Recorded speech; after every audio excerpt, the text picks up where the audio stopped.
Ofa Bantama, Mpeshaso, Nipase, Ofa Sunyan East, Nipase, Ofa Sunyano West, Nipase, Ofa Bolagatanga Central, Nipase. I read when you said your head. Ne Ota, Atia Bisa, and Chirum. And Pabusu on Rock 102.3 FM. Eya Sem Ano Pabusu on Rock 102.3 FM. Eya Sem Sebe TB.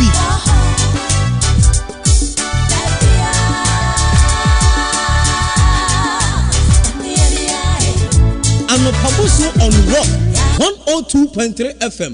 Eya Sem Sebe TB.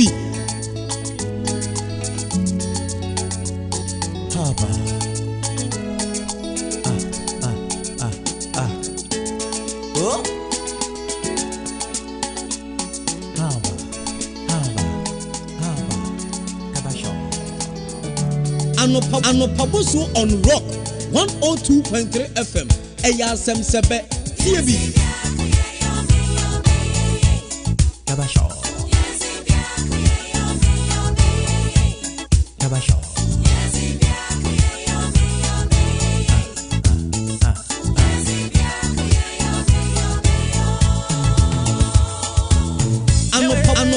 Ano Pabusu on Rock 102.3 FM. Eya Sem Sebe TB.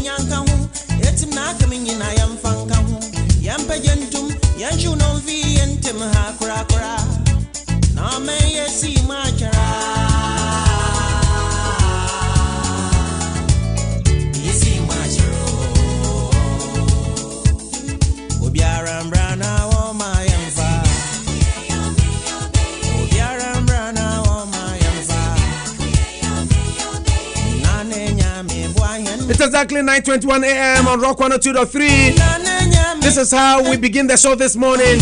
Abushafo mamunyina kwa ba ya mamwache mejiri so bia ho ye mo amutie wo Europe and Asia aya hani adua munyina so mo fa ne sa. Now I'm telling you this morning that wake up with determination and go to bed with satisfaction. What you say? Oh sorry anopa, wake up with determination. Be determined to achieve and do whatever you plan to do. And of course, you have to go to bed satisfied, having in mind that you have been able to accomplish the goals you set forth for yourself during the day. What you say? That is my word of motivation for you this morning. Wake up with determination and go to bed with satisfaction. Before you can do that, you ought to have accomplished what you set for yourself for the day. What you say? To me, accomplishing in answer, it goes back to the word determination. Across supermarket and across super boutique adaroma, and I know probably to me and word of motivation. The Bremo, Mijis and Opa will be a Yamiadum, Washi and so by Amayenda for, and we have to be very, very much appreciative of that fact and be grateful to the living God for giving us another gift of day. When I'm here for what I say, ya transfer no pabo so abanwa so free sabre kopem se premo beto bebo dum ye no dia Ghana wa dwendwen ene kodanna na me no ye fa to ye ho so isan se ye po ye man no ye kan no tuma nyeye o se ye kasa na ye kire ya dwen isan se so obi aka na no tuma there will be no Ghana but on na brio se ye nyina bia koye na betumi ama Ghana yakoye ni woti ase ya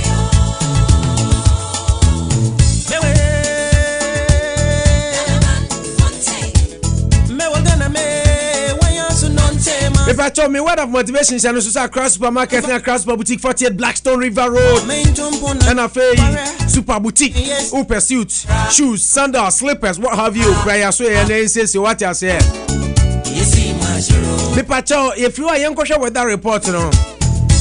And now you won't come up boy your interviews are cuckoo dam so you fear.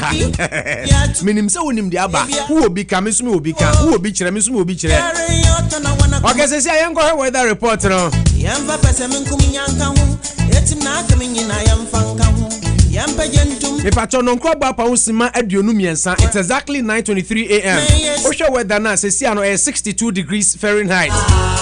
If you no paya kopem se ade besa no maximum na ebenya 78 and a minimum ebenya 61, but right now 62. Breakdown for the day near. Sesia no 62 ebebo awia dumienu premo beto na 73 by 3 p.m. ebe 77 by 6 p.m. na 75.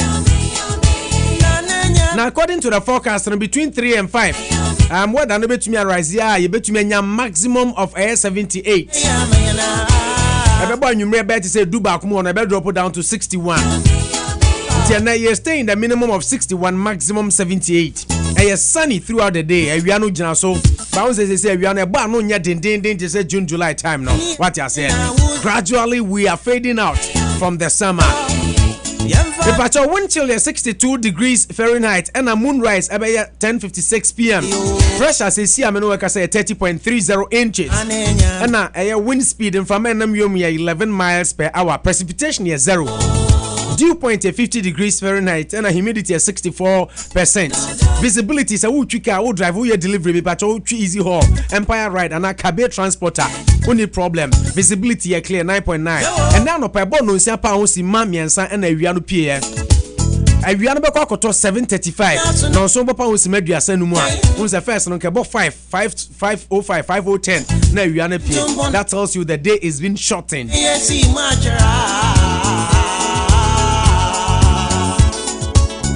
Yes, Moacho.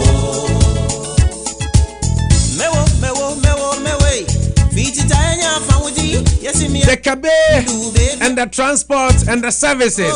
Adarumani, I did what that report in the Kabe transport services. Uchemumi and Sanwa and the Kabe, the transport and the services. Otia said. 1103 Main Street, Opekako, Connecticut, Rhode Island, New Jersey, New Hampshire, Kabara, Urakabe, Odoba Kodwaba, Otiasa. It's a barrage not I. If Rania that's like a sense of Maria Postal and African supermarket, and they said Banasa Opa, Ajani, Kobe, Akrantio, yo, Nebanasa Open, Nam Adaka, no Dinika Kaka, but you're the right place to be. Area Postal and African supermarket.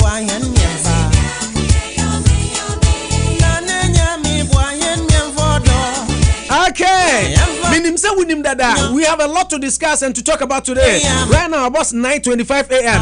Yeah, Kwago Pramasunia Kofa Gudi unsem briefly, dear bro. Now, if Rago Pramasu ba, Masa and Sam or Yebedin Komo, Minimsa winning Muntia 3, and run up by Betan Hania Kahuasa and Sabisi or Daily Post for a report into Eddie Biana and Yano Craig.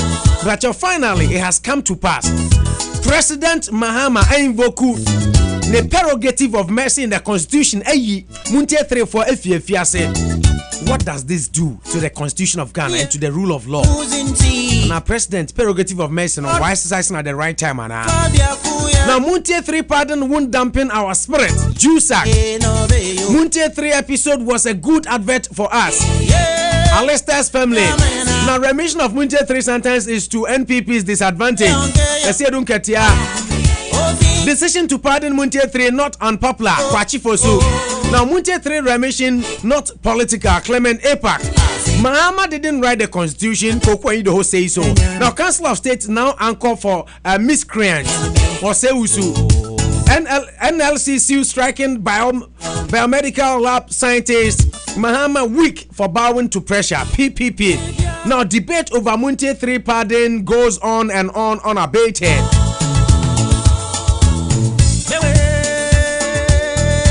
I will quit practicing as a lawyer for a year. Morris Ampao. Muntia 3 pardon. This is a clear case of constitutional lawlessness. Lawyer Tachia. An evil spirit may be using President Mahama. Divine in Kromanso Dianono. Mahama has undermined judiciary. Richard Asante Abua. Mahama not condoning lawlessness. Amalibanso Dianono. Now, remission critics, nation wreckers, Kofi Adam, arrest Azoka boys over demo clashes. These amendments will be coming up. The Beko Ghana exclusive interview on this Muntia 3 saga. Any debate?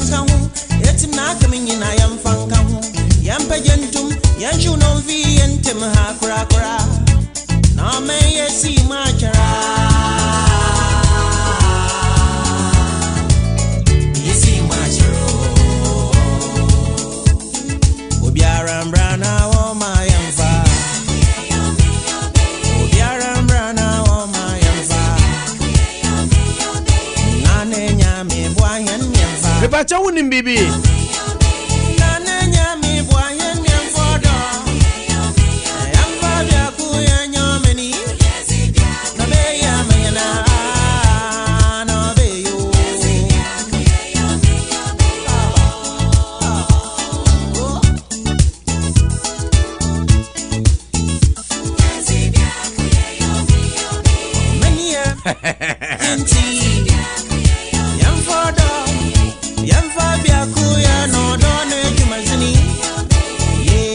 no be yo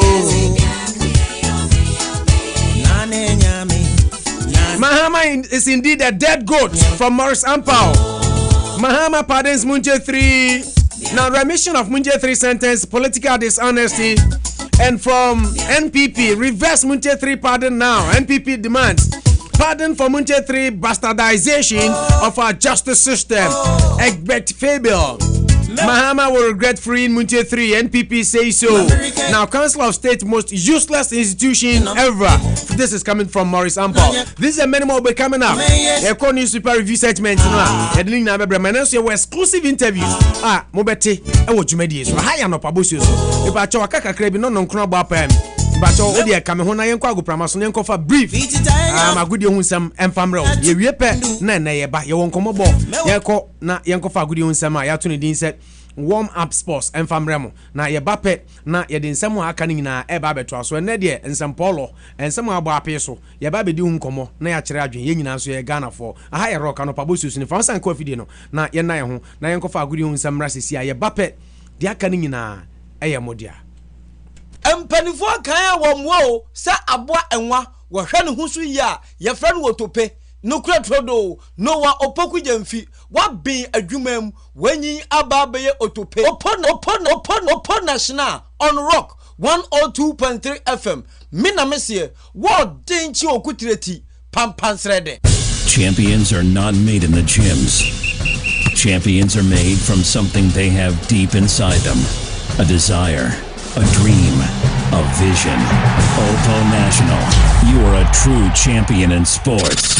Rock 102.3 FM. Rock 102.3 FM. You know we know sports. Rock 102.3 FM. You know we know sports.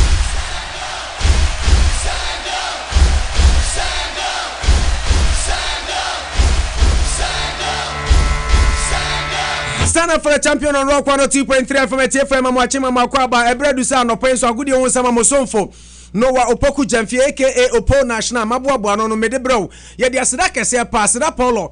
E majumakwa from se Prestige Travel and Tours Promotion. Me no work said there.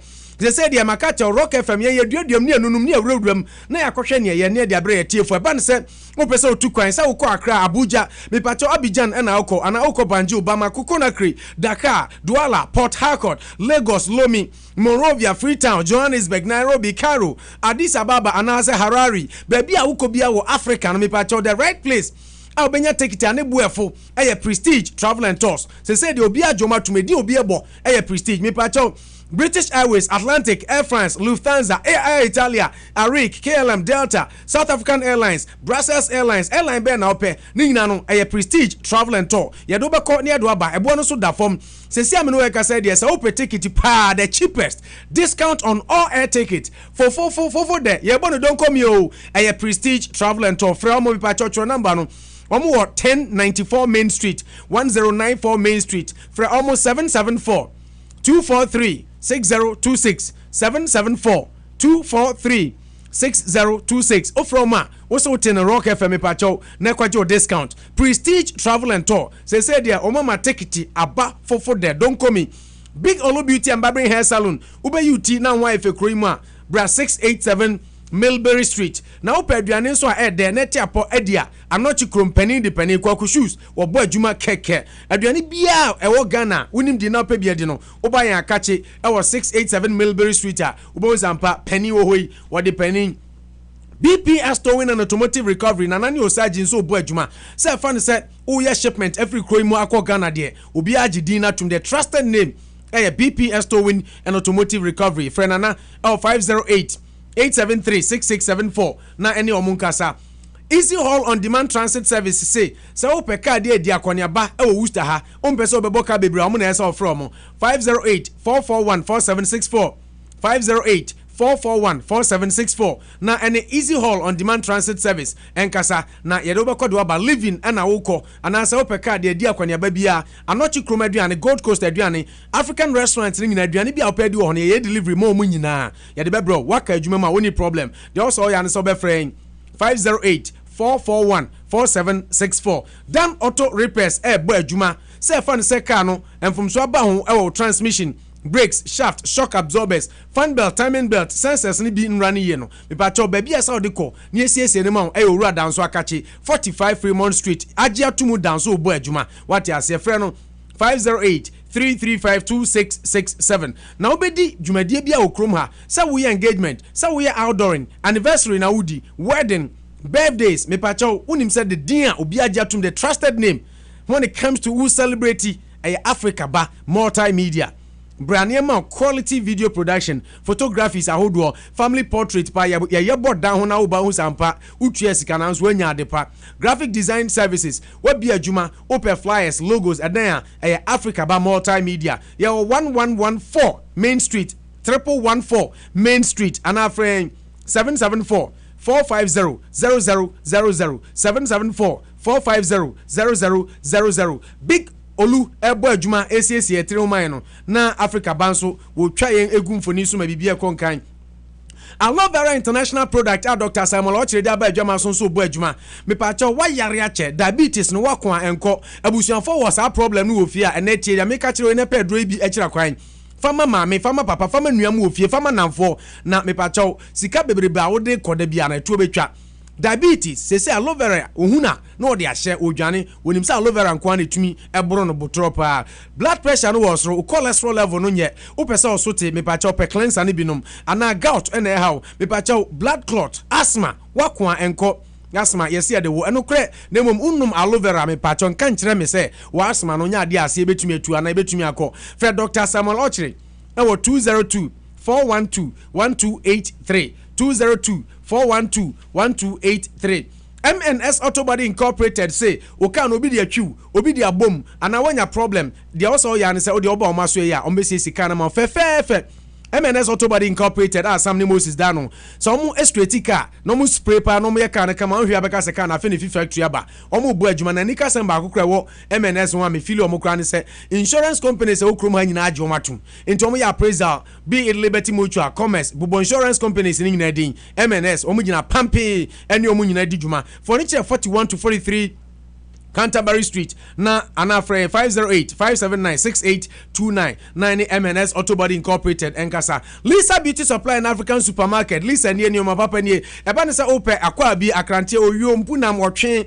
awawa ye mepacha woni problem na ubowura Lisa ho a enwa a efra no tope ni nyina no benya bi ato Our Lisa Beauty Supply and African Supermarket. Lisa near Nyoma Papa ni said obodi and obi age so no na nika sam kran say open hall dey do juma say outdoor now your engagement wedding a year program bi a wo ye no wo dey for Lisa na ne nkasa our 508-335-0499 508-335-0499 na bon sampa say ka say Lisa near Nyoma Papa ni no masa anye enum ene yedwatie we na fe yentinsi agoprama so tentem so na yehwe nsem no ngo isan say ene yeni adaje e wo poso Opo National on Rock 102.3 FM mina mesie wo denchi okutireti pampansrede Yes, I good on some last 10 times so the figure and your brand friend said Kevin Prince Boateng. Also, yeah, menu worker said, yeah, a brand friend said Kevin Prince Boateng. Obaka, Makacho also across the carpet. And they also academy team. I friend said Las Palmas. I was Spain or Koshe. A brand friend said, yeah, Mubarak Wakasu and Naimu. Unim say Mubarak Wakasu Suko,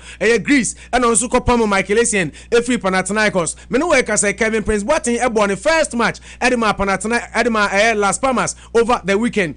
Now the good thing and say Ghana ni abrante etumi eto atena fe ehye go e de bo apana team friends Las Palmas abram tumi ko away eko winning 4-2 over Valencia. Now the German born player provided the perfect response to his critics who had concluded that he was finished after being flogged by AC Milan at the end of last season. Having joined the struggling club in the off-season, Boateng warmed himself to coach Kike sentience during the training sessions. The Ghanaian was handed a start and was pivotal as they raced on to a commanding lead before Boateng scored in the 31st minute to make his mark in Spanish football. Tienra, the good news for Kevin Prince Boateng and he said, "Wetumia to atena fair abwa ama team my friend say Las Palmas and so to me edin kunim Ghana ni abrante friend say Asamoah Mensah Jan obaka catch order that say team I friend say Shanghai SIPG say ne ho a kire no ne nyina ne say abrante friend say Asamoah Jan ya relegating to the background as I see and wonya first team entumi emo na just no so ade ababeto edwa enso so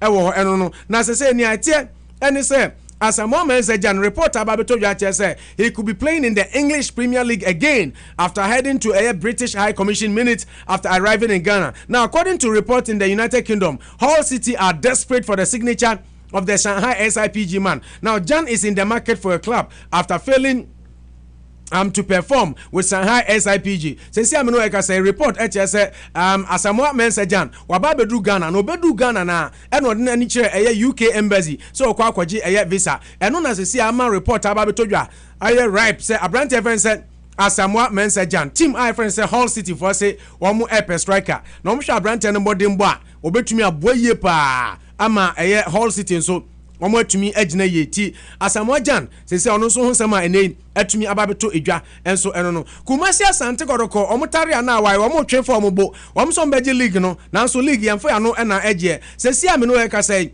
Asante Kodoko captain friend say Amos Frimpong say club no chances of winning this season Ghana Premier League no still ano alive or say bi mu adwena ye omo say Kotoko antumi anhye Hazakes ninti league ni jani de atwam o say obi dwene say woboa Kumasi Asante Kodoko still ano omo stand a better chance say kwan bia so omo betumi age league no o kire mu say Kotoko modimba omo ebo ene amboabo omo aye no ene matches na aka no bibia ni wa Ejesa league no omo entumi enyi ntie onu de ne oka nyina nsa Kumasi Asante Kodoko agitafo no obia ntam chuku obia nka na koma ento ne yam na onya adaje na wonto ne buase na omuntwen na ne eba no echen ne adikan asie ekwan bia so on de owareshem se Kumasi Asante Kodoko ebetumi age league na no ene ensam asesi abrante friend say Amos Frimpong so ade ababetu edwanti Amos Frimpong wase ono de wareshem se kwan bia so Kumasi Asante Kodoko so ebetumi age league no na je se no so ene nsema ene efi Kumasi Asante Kodoko so aso ye etumi ababeto edwa abonten na ye flodia na ye to ansam so na ye hwe ba ku mienu bi so a apie sesi ani atia ne say Hasefo goalkeeper I friend say Abdullahi Solaman so ani abre na nasmo de ababetu dwane say osene side no have not given up the hope of clinching their first Premier League crown in 7 years. Obake has in fear poly and so ni nya dia league no womatumi agibida na no ena ne wode ababetu dwa se se Kotoko Amos Frimpong say league no betumi agya how much more has a folk or say kwan bia so ono so oreshem se omo so ebetumi age league no che se echi a na nje se abu na Kumasi Asante Kodoko a omo da omo chikura so omo league a omo nsusu we should have finished the league a long time. But what God proposes, you can never change. I think we have not lost everything, and we have 4 matches to go, and we will continue fighting. Hopefully, we can win the crown in our first league in 7 years. We Enesma, goalkeeper for Phobia, never say die. Abdullahi Solama, and so Eddie Ababetu Ija. Yako Ghana national team, Ghana under 17 female team. I from say Black Maidens. Me know like I say, Omar line here 2 friendly matches. Omar the ACS FIFA under 17 Women's World Cup in Jordan. Now, the Black Maidens will engage police ladies and Bafana ladies this week as they put their preparations into top gear. Now, the team will play police ladies at the Tesano Police Park on Thursday before traveling to Elmina to battle Bafana ladies at the Indum Stadium on Saturday. Coach I friend say Augustine Evans Adote say we expect say obey Yususa friendly matches in Edi as rehearsal now they are prepare mabawano ahead of a World Cup Jordan next month. Now Ghana ubeka draw against Japan, USA, and a Paraguay, our Group D, our World Cup, and also Yako, our Japan, Munano, and as I say, I'm no like I say, coach, Adote, or so I wish him say, Maba, no matches minua, or mu eba bebwa, amu to me, yes, Yomuye, Nabi Bianso, etumi, Ako, and kind. President of the Ghana Football Association, a friend of Sekwesinya Ntechi, Edin Sembia Babetuga, was say only the onamnotity, say a man for say Black Stars, omu winning bonuses, no. Openia friend said Neil and Van der Poya ono no share good you so was slash on winning bonuses no by 20%. Just sikano wateso just ohamo bu pay aduonu de watwa edi agu eno enansantuefo bisa President Kwasi Nyantakyi say nyambia wo ya we wo se bo mi na me de nya ade a minim ho hwe me nte ho hwe minim de asie bia samanfo se yate eye Black Stars winning bonus so a me Kwasi Nyantakyi president of the Ghana Football Association me and am da ball ba no wo mamu ha nya ade a minim ho hwe we ene nsam a opani no ade atudwa wo se he is very much unaware. I don't know about 20% Black Stars bonus / we nsma what they atu eja what just a man for nam no mo keka say sika no about 8,000 was just about 8,000 only there enya dia onim hu bibia eno so nsma ene atumi ababeto eja enso ewo ho na Ghana Football Association a president Kwasi Nyantakyi enso de nsem bia ababeto dwa se opani efen se Nilante Van der Poel na wo keka se Ghana League nya attractive na Ghana League no enkoye na da bia wo criticize Ghana Football Association eno na ne opani efen se Kwasi Nyantakyi oye FA boss e de ababeto dwa se Ghana yen sports minister efen se Nilante Van der Poel o behave like a serial caller o ni dwumadie ne nsem a okeka ne ya wo ye nyina ase sebi wo serial caller na ono wo kire na adwen ewo nsem bi so wo se ntwa ye kura obi a wo na woda agudie hu nsem ano ewo mamu nyina na afede wo sori a ensem a wo keka ntwa ye president of the FA wo se opani a ye friend se Nilante Van der Poel ene wo se papa no enema wo ye ni suban wo yi na di nyina che se papa no wo ye serial caller na onye obi o ye sports minister na ye ka president Nyantakyi ho asem na onim se okọ Ghana ni team ene wa All Stars ni team ene wa All Stars onu no da wa All Stars ano na se sie nsam aba beto dwa che se wa All Stars ene ni adubiase omubo Ghana Premier League week 5 ewo wa ene omubo na anu yide ewo adubiase nso home 26 week here na no na aba beto dwa se wa All Stars first round of match omni boy week 5 ewo wa no wo mo ni ni adubiase eye nhihye se o we de mo aba he de mo ma ye nhye na ye nso ye ba mo aso ya second round no na mo ahyen nanso akokoba ne say wa All Stars si ade wo mu pe points ade aye ade no Magic League nti wo mu koye nhihye ya according to team nimpanifo wo mu any team aye friend say dubiase ye no wo mu ebuso na sesi amene wo yakasa me pacha odi etie asem wo etie audio we mienu na wo wi a matoa so ade ama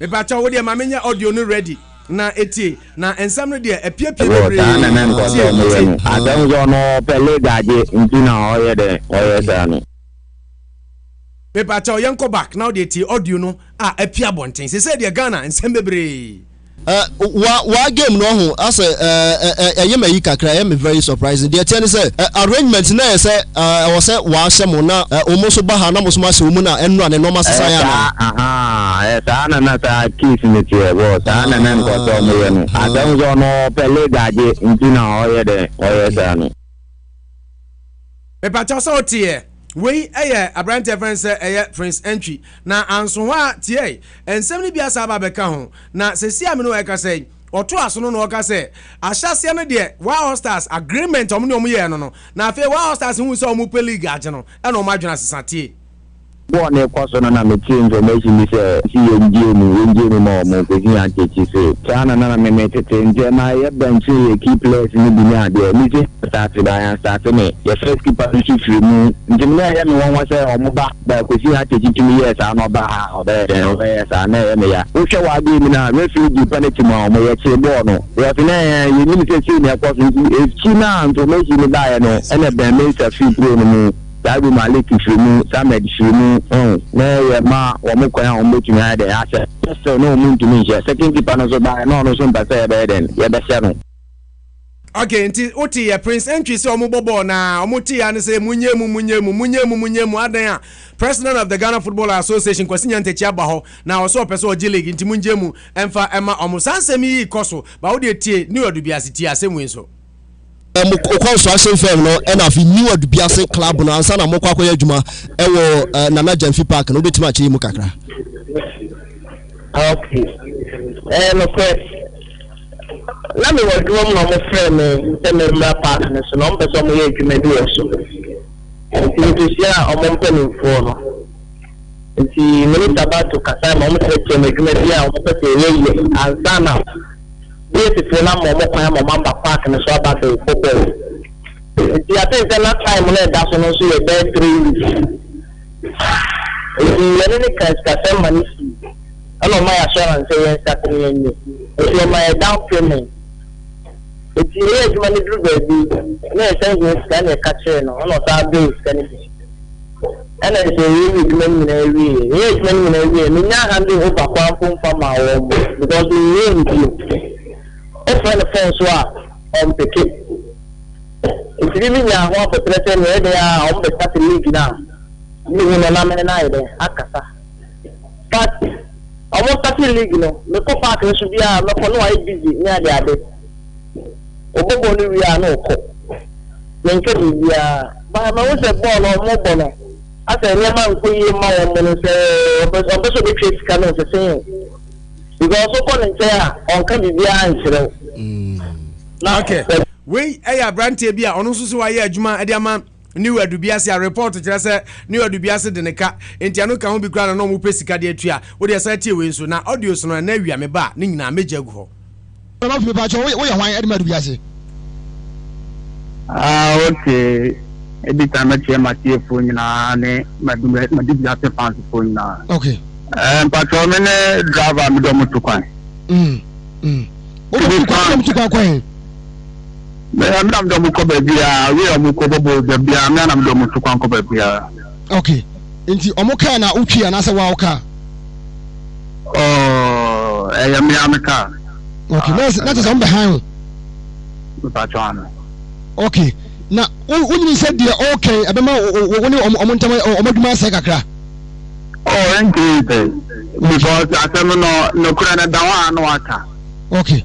Oh. Okay. Inti me patona no kwaba ya like if you want na matter say play about kaka but I'm a pekra na mete ya asema work no no crack mpa na akra no work no because akwasi na ntcha dia wo ya wa anya dia because me na me wo hotel wo ana started na ne bai me patona hotel ban wa ba mi ni hotel ni we hotel ni kakra. Okay. Ana dey ho. Ana ta se na ne bai. Say like yan fama omo. No mo so ba no mo so da dey. Omo da mai. Na me patcho when the signal na bai advice for room ho. Like the question say le na me wo me ka no. Enti kama me pie a me bet na ko ba bia na me da no. Ana me say like omo di nkomo. They call about so they are finding it. And more, I'm to ban with my not as an argument. That's an argument. Mujamo Monomusama, Namusumbaha, Namus 3FM. Yes, if them are players and as I said, the Bobono, and yes, I keep placing the Bobono because I would drop all the defenders too. Any keeper. Okay, we the fans you and you remember ba obetini na we ye new adubiase omu team driver after say player first say Prince Entry kasa no and a team driver no so isi so bi say onu de no hope and omu di san komo no say Kwesi Nyantachi efre ye akọ yase call abanti new adubiase enye ball nim emfa ma eye Wow Stars na omu so ba return leg na omu so ajai e de ama omu eno so ne nsema ene atumi ababeto edwa Meno we kasa de Ghana ni Abraham Evans Sadiq Adams our trials e taking important whole team my friend say excursion sport na ansema ba beto jaja say ne modern one so far ade a konkan ye pa nyame ya adom de bia obetumi enya contract ho opani friend say Neil and Van der Poel must stop polluting Ghanaians with untruths Kwesi Nyantachi say Neil and Van der Poel entronko ana ocha na obeka ya audio ya sisi anami boy efa president of the FA Kwesi Nyantachi ho eno na wayi ne ho anu aba bonten say enya no credit so no bribe referees referee say I don't bribe referees GFA boss na asmo de aba betudwa ba yeka GFA boss no na obeka ya ade bribery allegation in match fixing scandal and hanging the three so on in the team on the statement about Bontain, while Stars dismisses match fixing allegations by new Adubiase striker Prince Entry on match day 5 at Wa Park. Now, management attention has been drawn to a radio interview granted by Prince Entry, a striker of New Adubiase, to Des FM, a private radio station based in Asante Bekwai, which is in public domain, claiming our match day 5 game with Adubiase was fixed. We want to state it clearly here that while Stars does not indulge in match fixing and dismisses this allegation as unfounded and without merit. I don't want to mention the top form of Wild Stars right from the start of the league to engaging in an illegality with a struggling team like New Adubiase, who have been fighting relegation for 3 seasons now, and whose best result ever in WA has been a goalless draw game. For the avoidance of doubt, there was no any prior arrangement or promise of favor before, during or after the game with any official of New Adubiase. We play all our matches competitively and under FIFA Code of Fair Play. We are therefore by this release also calling on the Ethics Committee of the FA to invite the said player Prince Entry to come and prove his allegations or giving the necessary disciplinary measures. We are assuring the FA of management's full cooperation in this matter to unearth the truth or otherwise of the allegations. Signed, Seth Panwum, General Manager.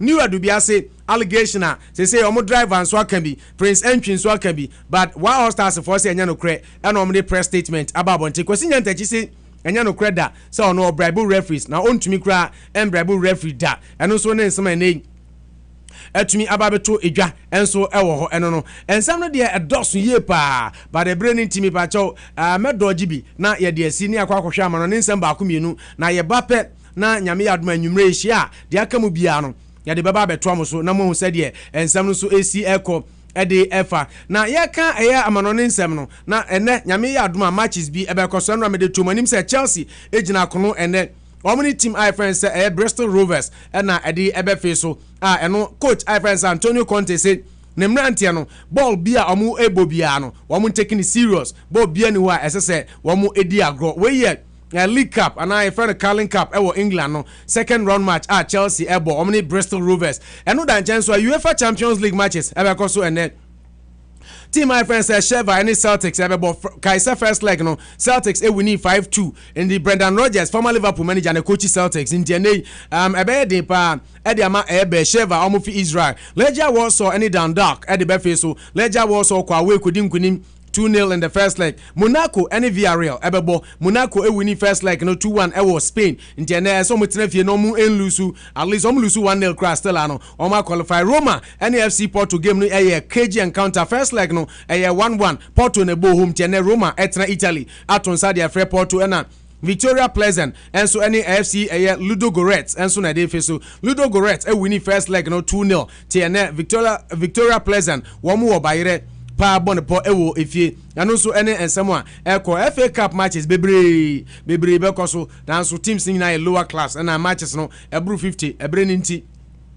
mentumi fa nyina entu dwa nemum nyame ya adoma big teams no ebebo mo de edru a nyina no yade bebre mo yenkwohwa rumors and gossip kakra bi a apiepie na yemfa agodi on sam no mrawie England coach I Francis Sam Allardyce say on rule out a return to international football for Chelsea defender friend John Terry obeka John Terry ono an quit English national team but still a coach bi aba na opa na Chelsea omra na Sam Allardyce say oni abrantia no beka sa hwe so obepne dia obesan tonsa e dia frɛ no Manchester United striker friend said Marcus Rashford Wadimfie Edunwatwe na Daily Express say he said to be dropped for Allardyce's first England squad and demoted to the under-21s after not playing in his side first 2 Premier League games. Sam Allardyce say ononya ade obedi agronti Marcus Rashford because of Manchester United first 2 games onya bi mo eniti obema na kwa akobanda under 20 anya ade onne meka national team no ho. Now Everton have been put off for making a move for a Manchester City goalkeeper friends Joe Hart because of the combined 7 million cost of the loan fee and wages. Loan keke na mo kofa no sika mo betua for the year 7 million, not just about the most expensive ever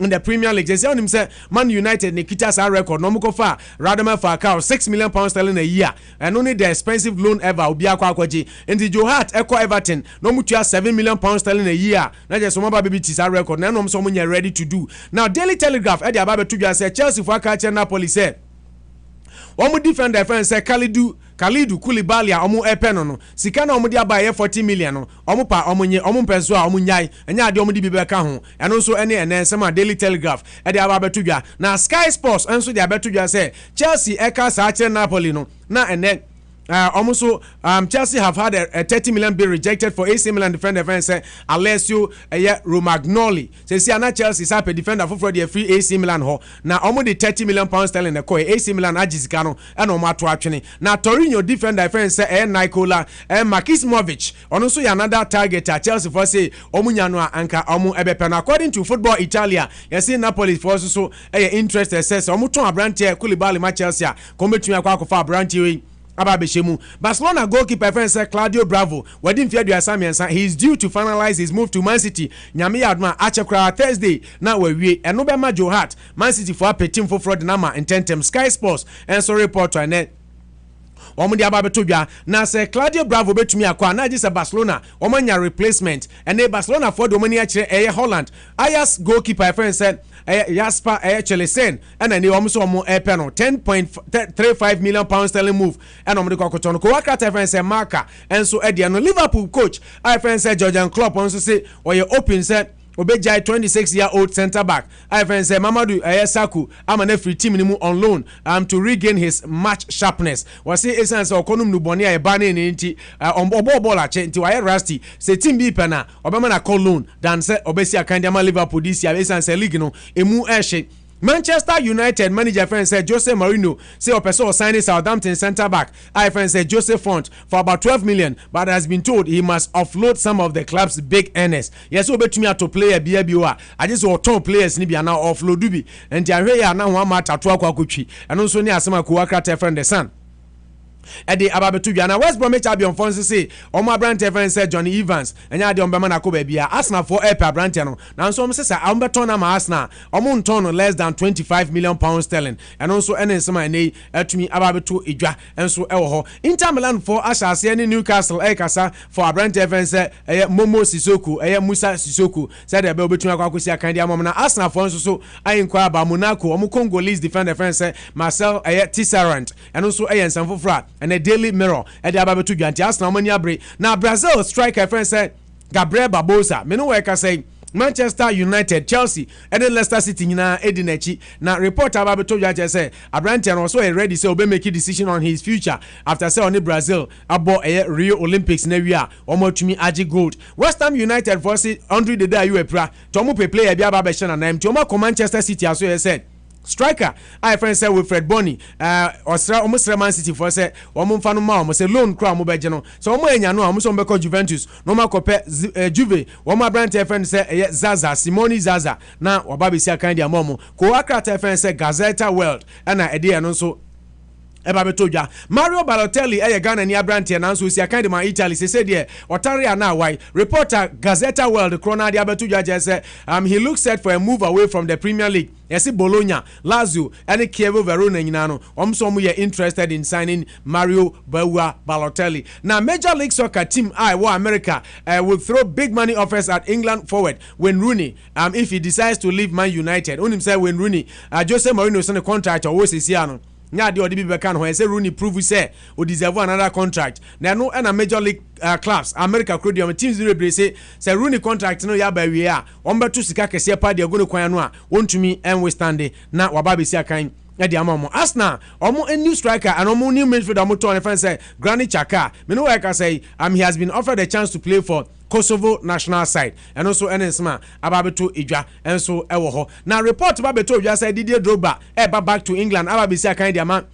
team friend say Birmingham now so Drogba say nya dia no kre Aston Villa so move by no o say nya no kre nya dia okọ Aston Villa and nya dia okọ Birmingham bi anti Montreal Impact for omunka omakuma entom yam because nya dia okọ ba bia and also Enesma Didier Kwabna Drogba so ode Ababetu Ijwa enso ewo ho na jese no so dia apie ewo ho enso eno no abusuan for say dem di kan no nyame yadman ne Manchester City or Ombesi akan but ne Roma and AFC Porto Fox Sports 1 and Fox Sports 2 ombe in live ombe Monaco ne Villarreal and Roma and AFC Porto 2 matches ni na ombe in live ochina and Manchester City so be bom return leg no na jese no so dia ene Ababetu Ijwa enso ewo ebre ni nti aha na brebe ma me kwan na me de agudi ohun nsem nyina aba no awie ye dan enwa koton ade ba akomienu miensan ye bape na ye wuram da obokrata mu pensempensemu ahodo mampani mahama eja mu ntie 3 what will be the future of Ghana, what will be his relationship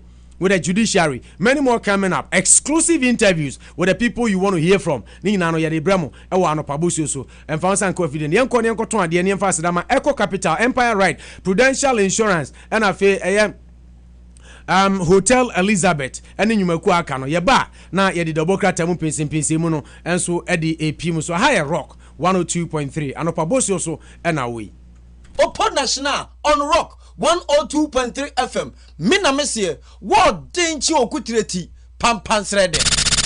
Rock 102.3 FM. You know we know sports.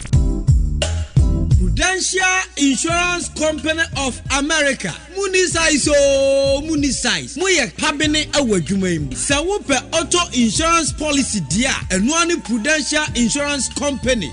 Bia na won so ope life insurance policy. Anu betimi aboa abawo ma no daache ho ban. Anu nti ana mekanfo Prudential Insurance Company of America. E di amount. Yaya health insurance, long-term care, retirement, funding and a mutual funds in Prudential Insurance Company of America. Adwumen yabim say insurance nko na hwehwe dia onua hana wan kwati kokoniwa fa woni to Prudential Insurance of America so na ye de ye kantinka awa adwumen. Prudential Insurance Company of America awa 9 East Mountain Street site 205 Worcester MA 01606 Fryan 508-459-2875 Anna 774-253-2282 Fax 508-459-2875 Email address esrifinyako@prudential.com Prudential Insurance Company of America Womuni classmates.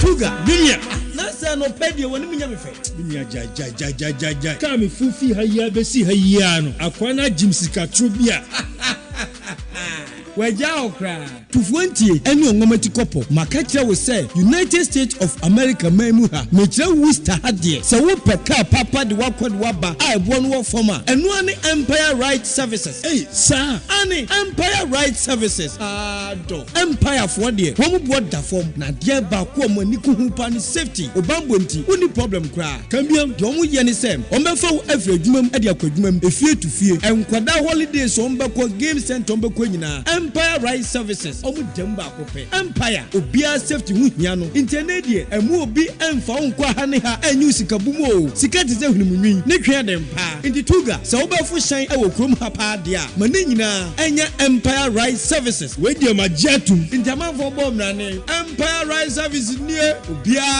se eye frɛ 774-2621818 ana 774-2621818 Empire Right Services and no.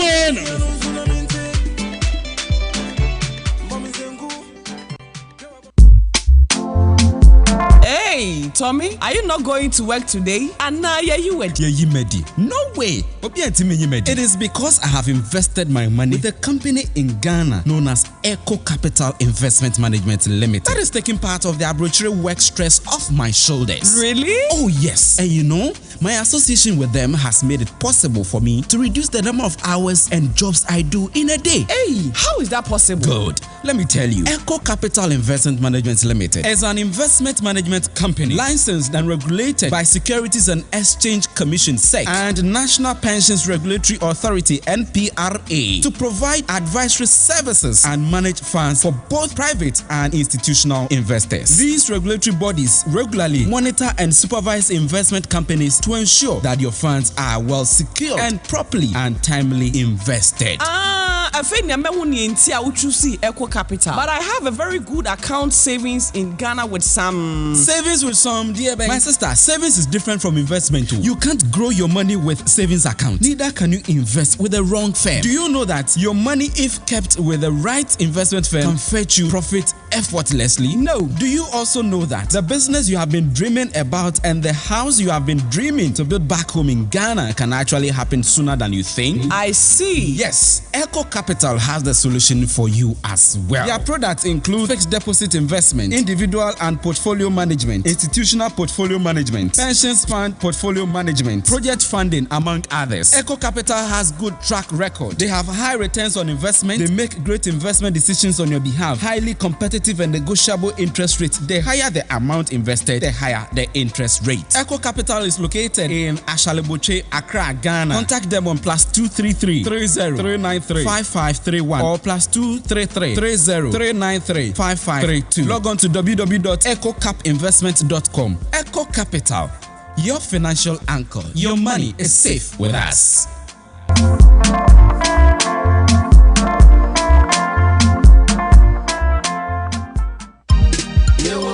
Hello, Abu Boga. Jack Mechewo Nkache. Afrique boko de. Oh, bibia boko e London. Mata ji say the Ghana ye don tu beba abrew. O de bancha bonum. Esanse. Me wa nyina, mpese mba Ghana. Nemo ba bia me ba, me di me tibeto. Na ma feel comfortable. E na me dwen ho. Atia bisane abro no. So wo person feel very comfortable there. Hotel Elizabeth edem ba ko pe. Me nwane me nanfo mo abrochire. Me semu say, so wo abrochire mpo na person bedu Hotel Elizabeth na ye do beba. Ade e den say Hotel Elizabeth your pickups for just over do airport near far near the wako. Hotel Elizabeth. Hotel Elizabeth American once a me onua emra me fra Buche landing airport to pet na case world training na rooms no so a very luxurious and comfortable. Your mini bar, satellite TV and your sour standby generator. For my numbers mommy. Hotel Elizabeth Ewo Accra Yeben Airport Fre 0244 883552 and 03029768849. Hotel Elizabeth Ewo Sprinters Road Yeben Mayfair Estate Airport Accra. Hotel Elizabeth Yo Chrome. Fresh boys, fresh girl. Rock 102.3 FM. One sports are dewa. If you some news and some Kwana or some direct from Ghana, hey, Rock what's about more. Anopabusu on Rock 102.3 FM. Ebeye kikim, eye kim. You are listening to the hottest morning show in Worcester, Rock AM Drive.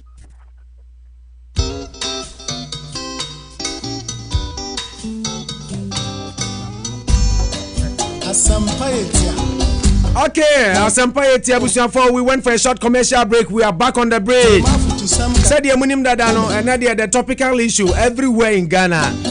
President, His Excellency Mahama Ainvoku, the prerogative of mercy in the Constitution. Ama sesi Muntie 3 hon command near Bono. President is in Yamo. Now, and that's the Makano exclusive interviews on the show. Your first interview, Ghana.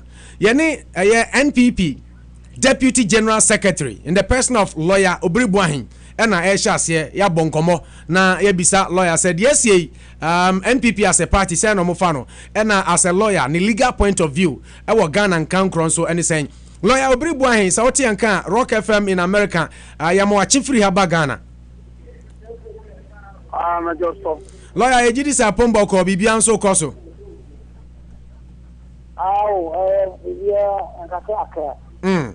Amza Muntie for insem ba no adi ho nkomo bebre abra petition kodu president ho na president referred my council of state ni ade na bi mukure susu say they didn't think it would go that far. Finally president the command council of state ama council of state in so enre beto just so recommend this president enyu omo anche promoto wo yan ha na yate sampa president ayu omo minim lawyer what insem saying na usifa no fire. Oh, I'm a child. When they tell you, no, okay, the chairman check you for, sir, if you have been very careful of me, Maria. I always been saying that there's something wrong with Africans who black south of the Sahara. And now, there's always been something wrong with Africans or blacks south of the Sahara. Because you see, and then maybe I'm on word with you. Africa, south of the Sahara. You begin to question, sir. Is it true as sort of 14 my cancer? God created us, say Roman 14 and go from boy and Simon Sasso. You know who no young son or young man. Now, you say I could give them some something, sir. Is it true? South of the Sahara, Africa. Is it true? Sometimes the way we behave. Mugabe is 90-something years. He still wants to go on. Museveni has won the elections. He says that he's the president. Look at what is happening in Congo. Look at what is happening in Congo. What I say? The papa ba the big call akunyano ko waba agreement about the classroom training. Time on the yaso. Then so wayama someday. And TP Mazembe. Time on Obiani so yeah qualified no we're gonna flow. He has amended it. In Burundi they have amended the constitution. And we wonder they have amended this constitution. So when they look at what's happening, is it normal? South Africa. I was watching remember, I mean, come on, the Tunya Badimania. Let me share news bulletin, what happened in South Africa in 2012. Nice workers, you know, just for Ando Wamo, and they move to a pain to say, Obi, what I am now, or Kuabwa. Then you reconcile with Soweto uprising. You reconcile with what happened in the 70s when they were agitating for anything. No, 2012. Police come my workers from which they are not 10. The cops who might issue the state resources. Other Fabashi here, court is Uncle Tia. He doesn't feel ashamed. He still wants to be the president. John Mahama, president, what was the breath for the position? He doesn't feel ashamed. So you see, there's something wrong with Africa, top of the Sahara. And that is why I've always said that we need theologians, we need sociologists, we need anthropologists to help us unravel history. It is a question of Nakopon Nakasiyan, Nakobasa, and now there be many Nakasiyan. The irresponsible characters ruling in some African states. Is it a question of we don't have the men, we have the men. Other men, some of the Sahara, Oka America, Juma debris, Onuma, Overshare, as a black way, of Sudan, of Ethiopia, of Ghana, of Nigeria, and Adano, they're back home. But I go back to all because, sending in our answers, you go to Ouattara and go to where he's doing well. You go to Nigeria, Buhari, 76, he's doing well. Thank you. Sauka Saukofa, Yenina, Sojaya, because some are doing well.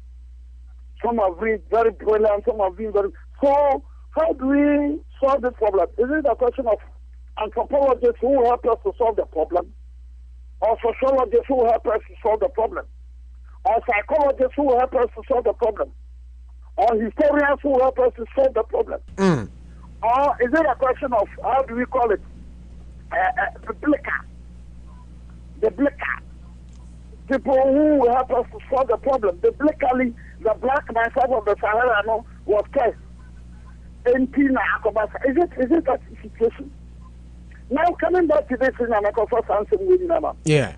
3 people, every judges have come, in the Biamaki, the Bawari, in Ethiopia, the Faribiaho, and where you say, and getting your mother, you be cool, you be say, Kasafin, Kasatan, Tali the Attorney General went to me and found one cocoa. If it is not black Africa, you hear these things. So tell me, I have fun.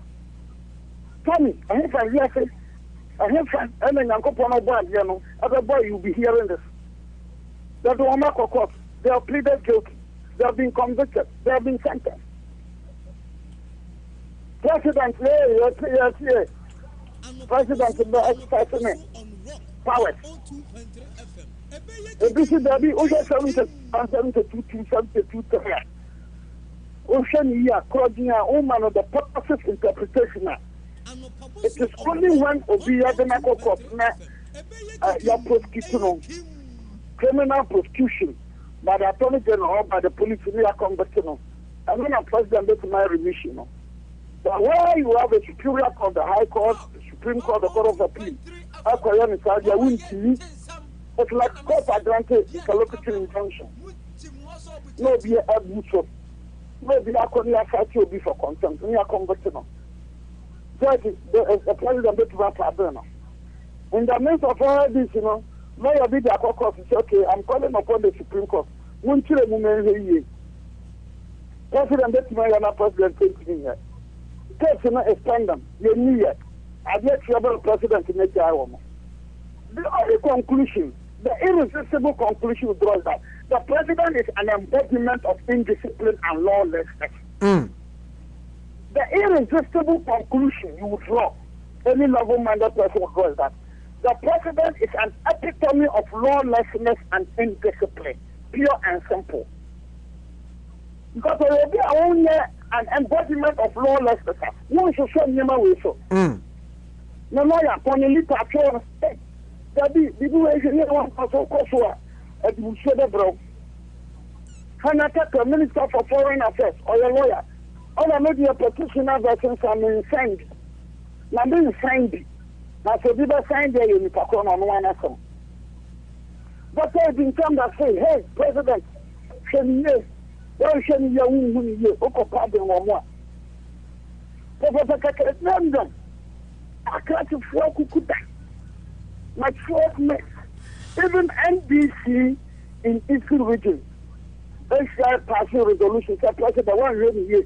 Now, to be your own cup of tea. So that these are the West, the operative West, NBC for you here, your own cup of tea. So the former bar association president, or to be your funeral. And I said, don't get your kaya, all of that. I said, don't get your own for 90 for one. Yeah. Yeah, so, my mom, so I never make a conclusion, no more. But when I can say, speaking for myself as an individual and looking at the unfolding drama, I think the irresistible conclusion one can draw is that the president is an epitome or an embodiment of lawlessness and indiscipline. Now, Anka, president to be I know would be a kunyama and marathon, sir. I call first term. Over call second term, and I call second term, I call maybe you know. Some run a jan, Abia, Obayami, okay. Some run a bay okay. There may be a walk of your ocean at you. No president, I walk over your ocean at you. Now I look at this conduct which he has exhibited. Look at conduct we are exhibited. President, the person could do. Look at the conduct I was exhibited. Indiscipline. Then your friend is there. Then I want to have money deal. And I want to have money deal. What have money deal? Look, I can tell you, sir. The people should be Kutobi. Oh no, okay, President. Jam. I don't look at President Muhammad. I don't look at President Muhammad. Jam down welcome to the when that person is convicted and sentenced, President will exercise this power. No man catch up. Because we're there, one more woman who could have taken a canoe. And they say, you're very mean, and yes, I am my President Muhammad. I know if here, look at the Angela, will be fine, will be so. I tell the brother be in a other Sanko B. A changing activity. So, a changing year on your account, 9 years, and think a president tomorrow. Obayesa. All the dimension will be there could do. For me, or changing a year. And now, can be the detail on changing soprano. So, or changing for your hair on your mom. Mine and I make almost soprano say, you think I'm not president or Dr. Africa. One day, dear Kwakakut. People are reading politics, people are reading. Ethnic people are a lot of things. So, they can no mama from one. So, they now want to have with the more America. More money in your coffee, what in your coffee. If you wake up one morning, now it is a country like Ghana. Ghana, Pana, Mount Fresher, Ghana, since 1957. Black Star, of Africa. Now, maybe all that when you know, this is the level of Ghana. And then I come you see, why the court said, he wants the Supreme Court to pronounce on it, said, if the president can exercise those powers. Case in the case will be near. Yeah. The president is under one fee. Why?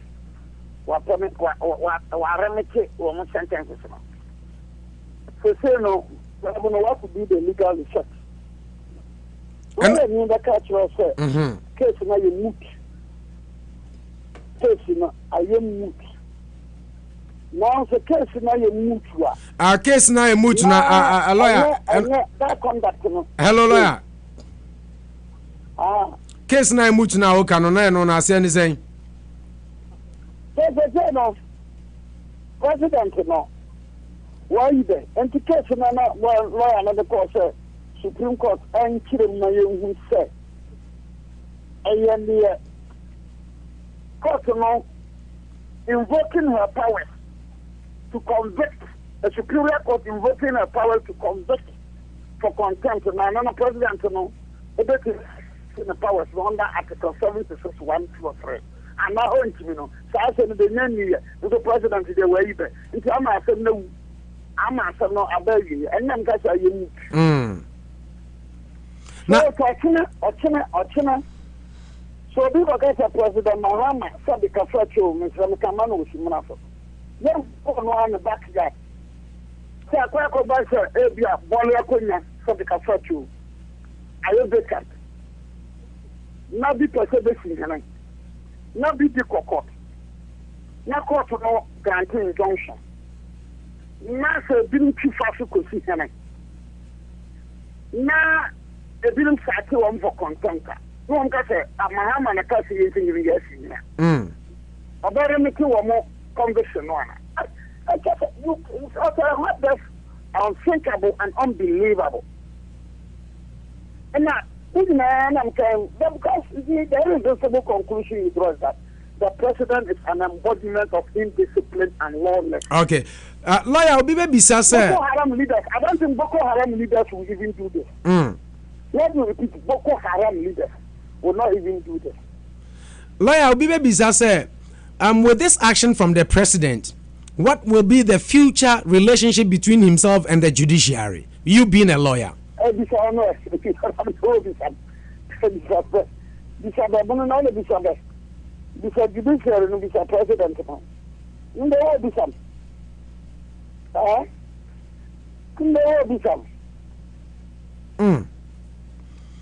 Now, if you are to say, what has been the reaction of the population or the people back home?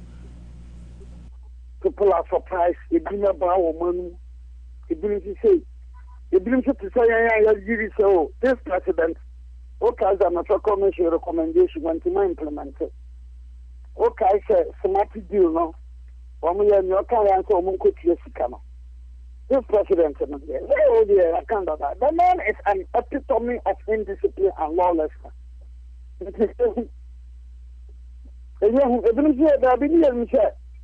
Level be the could do this level. So that is it. Okay. What the president has done now, even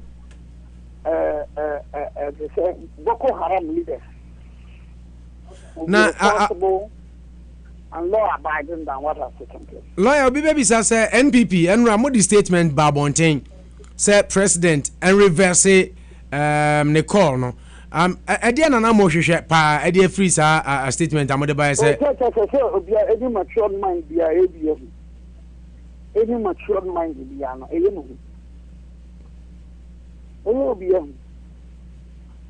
the Bible says speaking for myself there why? Because if you look at the National Commission here, was a free anchor I could do a no Yabubo and I could do a Kimina, waiting for from Suka, Sumati deal, our deal, Sada deals, enemy, because the man is an embodiment of indiscipline, corruption, and lawlessness.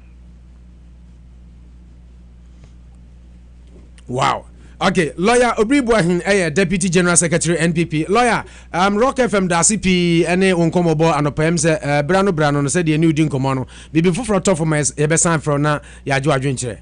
But and some of the so much no munyai mo kwa sora mo mu sa afofo no sa afofo Africa south of the Sahara. Na na de ya kala no na ma ye behave sa na. Obi be tra sa be ma wansa. Ba ka se jenhwe ni ye. Your leaders in are reckless and irresponsible. You have the Wataras, you have the Buharis. And you catch us, a Bishua, now, you say, Dabi, we don't have the resources. Also, Dabi, I don't think I'm a leader, so I said, Dabi, DR Congo, they have the resources. South Africa, they have the resources. But the leaders are a pack of irresponsible characters. In terms of doing. Seriously, I mean, you was away. So it is a big cassette black area. What I say, when I hear cassette and cassette, because what cassette black area. But sometimes when you across Africa, I don't know, didn't be cassette again. Oh, we should not across any been cassette again with all the resources available. Now, I can say, a haggling. Lawyer da CP no bre. Yo, Mr. Ndase. Anopaboso on Rock 102.3 FM. Ebeye kikim. Eye Anopaboso on Rock 102.3 FM. Ebeye kikim. Eye kim. Rock 102.3 FM. Mama ye tensam. Mina mesiye. Budia hinkan bema. Muti mwaso butentim.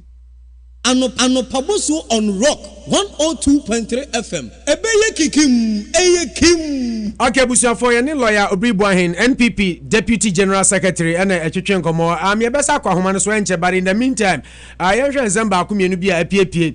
Na ye kasa no ano na the interviews no enso ewrewrem na ya hwe ama bibia enso atumi akoso papa mame mo akwa ba na edi kan em se oba akwa menya ma akwa ba apom ti sen ya ja nyame adom boko oti wadamfo nka wadamfo ni why nya lawyer Obribuahin so wakane de. Okay. So let's pick up a couple of stories by emphasis Dama Danko Food Retail Outlet on also Tayechi. And yet, the Obokra Tamu Pinsemu Eba, Sansuna Empire Ride Services. Yet, as then be Ama Prudential, Eco Capital, and a Hotel Elizabeth. Maminka said Alpha Travel Agency, and so Etayechibi, 525 Main Street, Ope take it and a border for Alpha Ho, Ena, Ewuko. Now let's pick a couple of the stories. It's evidently clear. Yina Nimse, Omampeni Mahama, where ye Munti 3 for no ana. Wajai omo na nsembebre na APP. Now listen to this from Ayikwe Otu. Mahama is president for NDC. Ayikwe Otu. But now, by pardoning the Munche 3, President John Dramani Mahama has proven that he is a president for only members of his party, the NDC, and not for all Ghanaians. Former Attorney General Ni Ayikwe Otu has said. Speaking on Inside Politics on Monday, 22nd August, Mr. Otu told Moro Audu that Mr. Mahama's decision to free the 3 convicts who are serving a 4-month jail term was further proof of the NDC's Yentiobia posture. Mr. Otu said he was not surprised by the president's action since it was for political expediency following the pressure mounted on him by members and ministers of the NDC to have them freed.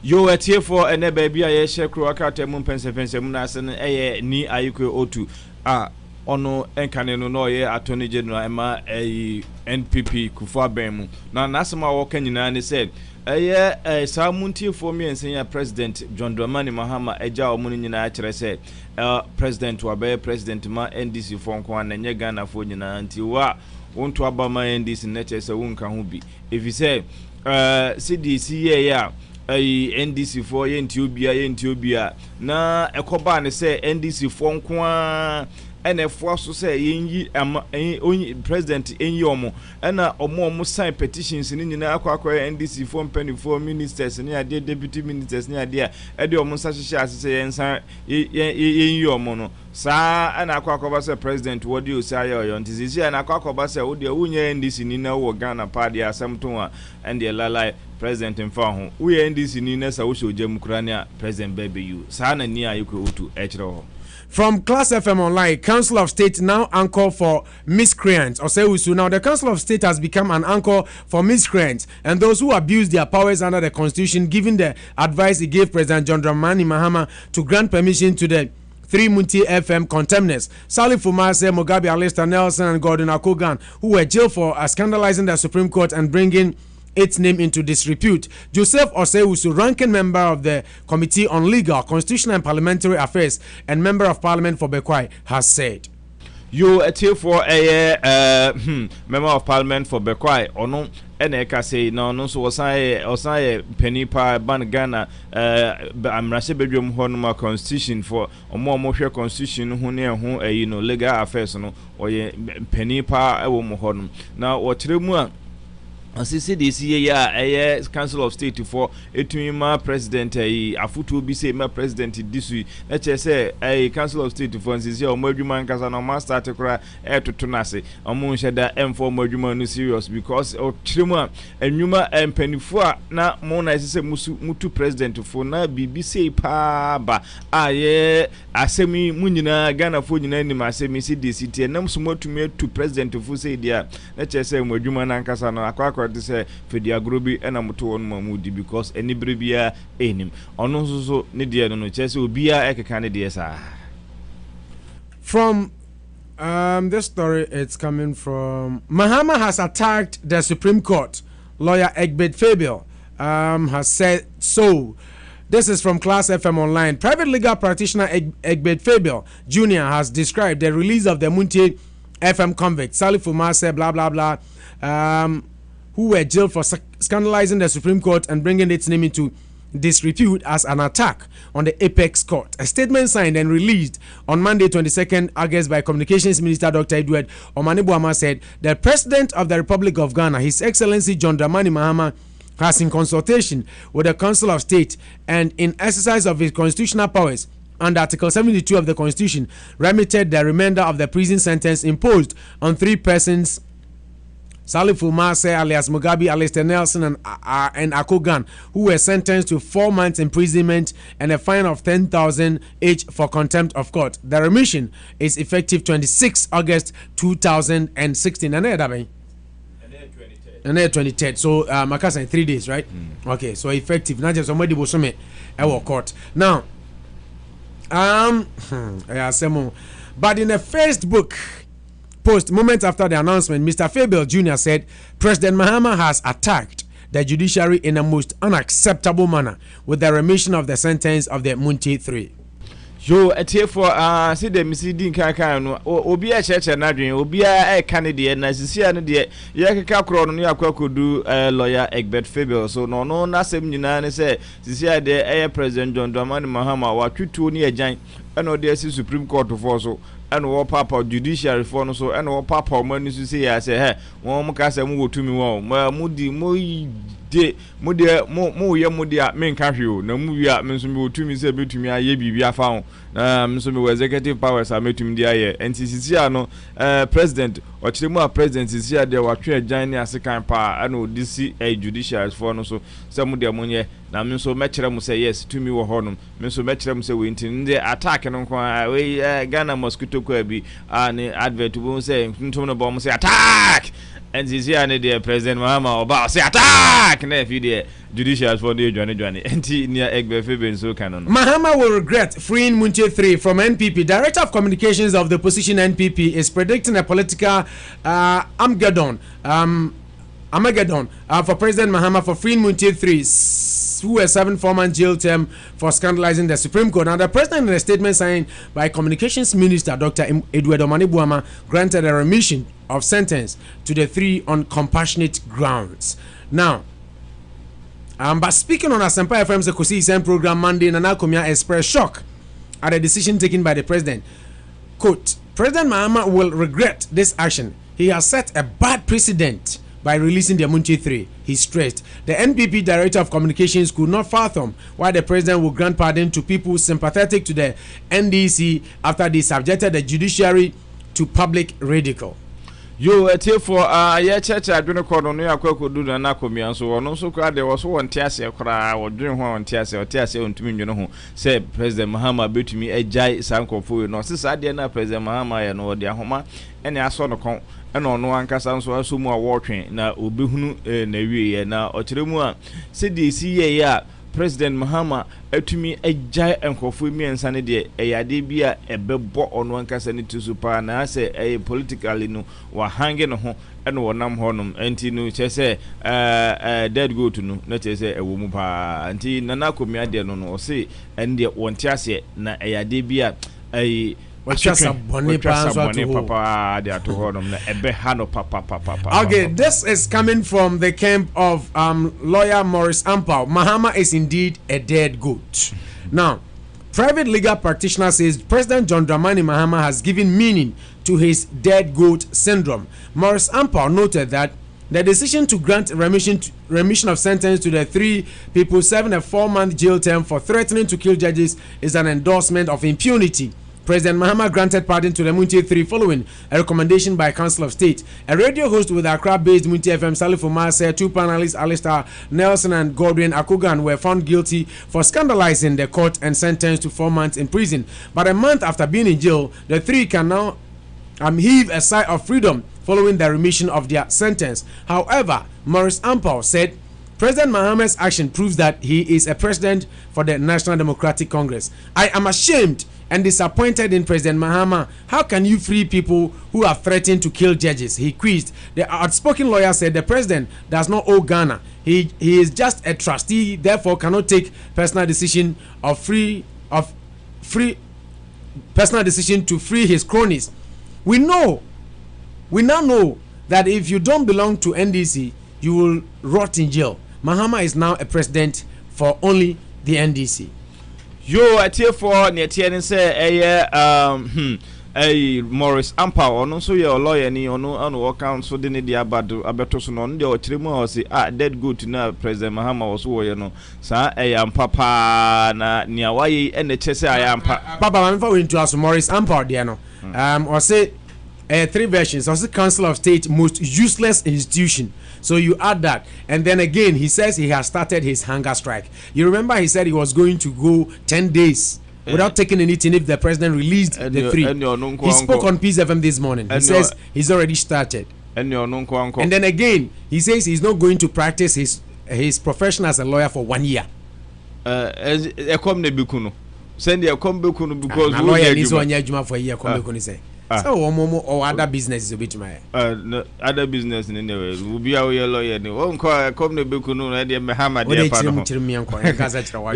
you at here for net says Maurice Ampao no the 2 dresses Mahama a jai sanko for pardon no and nedu obetene kom so be yakwantene saa na minim so yakwantene abompa ya kire Nyankopon se de enyo se obi kura nim na ono no kire mu a eye Council of State no omoye nkofo bi a chese mfaso bi ani omo so kura wo Ghana chese ehunu ono kura de wo so wo hunu ni enti a Council of State no ka ono because omoye useless mfaso bi a eni omo so omgu ono mo munye bibi papa bi a mfa mbo Ghana because ne omoye an so omo advice president so onye we na ono so kire mu a eye president no why no who say president for NDC enye president for Ghana or say uye unye NDC nipa na say asabto ne do kokotum dia menu obeda ho no makopem say obepro na mmompa say uye NDC ni dia and the kwan bia president in the Council of State for betumi aka omadwen abom ayen hyehyeye ababe UFO no me be UFO no no say sa say mu ya ba no no de odene yafunu to ho no for 10 days obeya kwantene kese pa na minim so ya kwantene tia ade na yayi omo me ye do makobako so ya kwantene atwa ne yem osa kuro woni yemu ende nyame nenim na okyerebo I don't story no oh say no tie me I'm trying to do me hwe ne ade ntia oye ena o san so kyeremu a osisi ono ankasa oye lawyer nipa but or for the next 1 year no enya for the next 1 year nya dia no be practice law bi or the law practice no ato for 1 year and sana we are watumi asa aba fa biem tisi ane de Morris Ampao ono de ade no minim ne esifa no hokoku si asisi a wagya kata nani asisa kian ne kin se efi de wo hunger strike eno akiri nso a wonye na adwuma bi anya adwuma dia Bible sin say anya adwuma na ndidi o. Okay, moving on. This is from Atinka Online. Mahama didn't write the constitution from Koku Ayidoho. Now, the Deputy General Secretary of the National Democratic Congress, NDC, says President John Dramani Mahama did not write the 1992 constitution and that he acted according to the laws of the state by granting remission to the Muntie 3. Speaking with Ekoba Jasi on Atinka AM Drive, Koku Ayidoho mentioned that the president has not abused the Supreme Court since he did not grant the remission on the same day that Muntie 3 were sentenced. According to Koku Ayidoho, those against the president's remission are the members of the NPP who boycotted the revision of the 1992 constitution, and so they cannot love the constitution more than those who were present. The president used the constitution to do the right thing and should not be criticized, quote and unquote, he concluded. Yo Koku Ayidoho no also mo Bob president chi se ono ankasa ade a wafa emra kwanso aye na mo bonachi no so munyina muntumi bonachi o say abra eba ne say 1992 constitution ye revision no and this MPP for edwane free honum mudwane omunam mo amba evidence mo amba president Mahama ono ne na pam for de omokoye ne mpanimfo koye revision bibia ma bibia etoyi entinu say aba ne say ono ankasa no we yusu nia omokohye 1992 no bi na mfi ode aye adwuma ende na no kwanso ano no kiremu a ndi omo criticize kasatia president Mahama no omu nyina omunjai na ne tie ne say o say emo kasatia ni nyina no omu nyina ne ye MPP fo MPP fo nko a ene ebe kasatia because nia president ye ne de o say o kiremu wonamra kwanso pepepe because enya da ye de enkofo emiensa no ekogu prison no enya sada Supreme Court catch o mo say efe de mo right say mo benante akomu fie na mo akodi mu fie aduane no ya Jeffrey Munsem nya sada no na president de ne nsa hyehyɛ nkata ase ekoye changes bi wo constitution mu na fi wagina so ene animanim ya de yi omo enya sa na tie na mum no ya de bi ana ya ye constitution da hodada eno no akɔhwe mu ena ja wo yusu ne tumia ewo mu ena ode aye adwuma nti amanfo nyai sansem na omo keka no. Okay, moving on, let's pick a couple of more stories and then we go back to Ghana for some exclusive interviews. And then said the medical canon, interview partly part, greatly part. From Aya Sedun Katia, this is also from CTFM Online. Debate over Muntie 3 pardon needless. Any debate over President John Mahama's pardoning of the Muntie 3 yesterday, Monday, is needless and misplaced. The General Secretary of the NDC, Johnson Sedun Katia, has said, quote, the president has acted within the remit of his powers. That is all. I don't think it deserves the level of debate that is going on at all, the NDC chief scribe stated. Yo Esedun Ketia so atre na adwene na and say adwene ne there yes opinions are like noses say hey adwene na quite say hwene obi a hwe nanim ebitua hodom ne ebi entua hodom kro ba bia ode homefa na ne tie ne say ono na adwene wo kire ne say o si sa amanfo debate aye pagya ne denden ne ye pagya ntenten ne dia kosoro akakakra bi ne ye gem na bebo hodom no o si yinjai na mfaso obi eni so if you say president ne oye no ne kwanso pepepe emra kwanso na odefo enti sa debate ikura no efri himfa na eba nti onde wonte ase enti amanfo bi jai sa debate na omunjai ono no e general secretary ema NDC wasi sa debate ne de amanfo jai so mo engage in it because emfa mfaso obi amra Ghana emfa aduane bia meto table so mo bia oye sa debate ne bia ndi na mom no e de how any amane enebeba because near ekwe nyina ye embrace say de ye adwuma ne ade no ye mfa nya adwuma ene betina ho na ebedi betis anu ma wenum saa enti ne oka nyina ne say amanfo a mo ayere mo ho a Coca Morris Ampao na me call hunger strike Morris Ampao say and me profession who adwuma bi for the next 1 year Egbert Febe was we NDC or say president NDC for president near UK otu and so the need ababeto so na nana komias why shock na ade no we shock one hwe ya be shock us be say shock absorbers no be shock us enti eno ana NDC chief scribe no ode atojo hodum pa said enya de bia sa debate na ye koso no nyina no ehu hia nti ehu hia de a ende na nse se ye ekra enti president ono wode ne de NDC chief scribe NDC general secretary no wode ne de e de ato no kama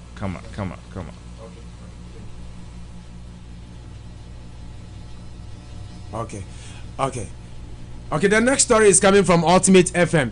Afoko files appeal against court ruling. Now, suspended national chairman of the NPP, Paul Awintami Afoko, has filed an appeal challenging his suspension by the National Executive Committee, NEC of the party. And Accra High Court Human Rights Division yesterday, Accra High Court, Accra, presided over by Mr. Justice Anthony Abua, ruled that the NEC of the party followed the right procedure in suspending him and subsequently threw out his case. His spokesperson Anayao hinted that Mr. Foku will launch an appeal because he was dissatisfied with the court outcome. Now, the appeal process has begun with the filing of the notice of appeal today, 22nd August 2016, at the registry of the High Court. It was filed at exactly 11:50 a.m. Ghana time. The appeal is against the whole decision of the trial court. Several grounds of appeal will be canvassed at the Court of Appeal, he revealed.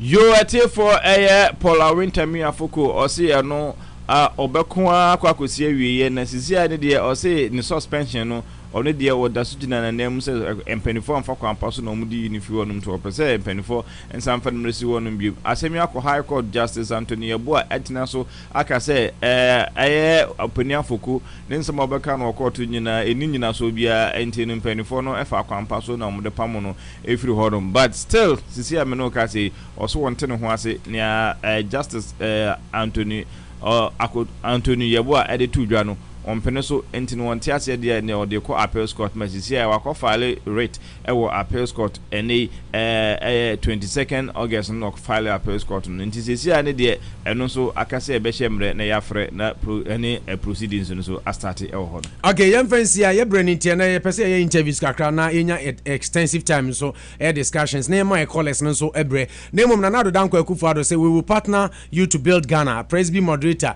enso aka kire Akufo-Addo was say ono de amanfo empenasem okano kra yeso ugina party A party B also nana ye be partner na build better Ghana. Bishop Obinum a reply councillor friend say literate and muntie 3 prophet atodazi say Mahama nyehwe or exercise in executive power adia Mahama oye ya no I run an Asabri Daily Post to story one yini.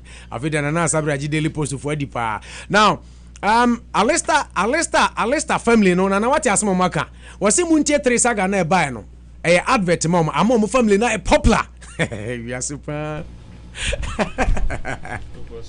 BB say na BB. Or say amom family na popular. Obi anymore mo by say all of a sudden no my popular. So I bet than the style. I was say muntie 3 episode was a good advert for us. Alistair Nelson. It's all good. I'm trying to capitalize on the fame and PPP for also the statement that Babon say President Mahama very weak for bowing to pressure. Very, very weak. Now say we chief commander in chief. I want to penny chesenka pressure beko bia so no ate ahwa wo de say ugina mo man no. Now say pressure to me ba so ma wo teshe in terms of there. President wa chesampa why to say sebi mre kontumre na odija aka no eno ne asema na PPP for so dia ba beto yom say we weak papa na just no so na mo mane bo ama sa the statement about bonche say President Mahama still respects the judiciary still obu judiciary pa lawyer Tachan say the SC no a constitutional lawlessness omampani a chance say obi atimi di sabinsamfo ope na ne question obi san say enti so obi free party fufuro bi mu edi sa adwuma bi ne de no kwa eno so president be ne den wenum ne nsam apiepie nsam no de edoso but ebre nti mipacho yenda ya hone nkoton ade ba ko mienu miensan ye ba na na asabre ba ye be ko Ghana nso odi ahinkan standing by ye betie de Ghana foka ana ye ne ye be ko NDC nso aso ye be san bawura lawyer fo bi nso aso ye be sa komra hye bedwafie nso na ye di nkomontie na de ye won komo bebredi nemum de afia ba na ye die ye mfa seda kese ma batteringzoom.com Ghana's edition of eBay ni Amazon na ye mfa bi nso ema Alhaji and Alhaji Linus Supermarket and Fabric Store 54 Hamilton Street omso boy nchidom na fe Nabiam Barbering Salon yentien krato ni emra sisia Battering Zoom anepe umpe obipe Battering Zoom anepe umpe fabra Battering Zoom anepe betuwa mawo Battering Zoom anepe biara o value Battering Zoom anepe di papa fie Battering Zoom anepe umpe obipe Battering Zoom anepe fabra mayanton Battering Zoom anepe betuwa mawo Battering Zoom anepe betuwa mawo Battering Zoom anepe www.batteringzoom.com Battering Zoom anepe. What a wow, what a gentle akwe hu ofe enti wana yi abrante nice hey enti oba na kan fu be ma se o bro jai no kan fu me every side paneton him minyi miti obabi asa akwa miti mi no Nabiam barbering shop. Oh sweet guy, well look sexy and I'm the guy be call. Oh yes, se pani mi hu adwuma o ye best o twa mele sweat backbow and a half bow jacket science sporting waves eye bia ye shaving ebrekro bombs bia emma wafono me ye sexy boy ya we ye sexy gay o trasi obetimi atwa ne ho. Wow, any extra me wo Sheshe Nabiam barbering shop ewo 1106 Main Street Worcester MA 01603 ana Fred 978-235-3348 Nabiam barbering shop. Woman crop for yes sexy.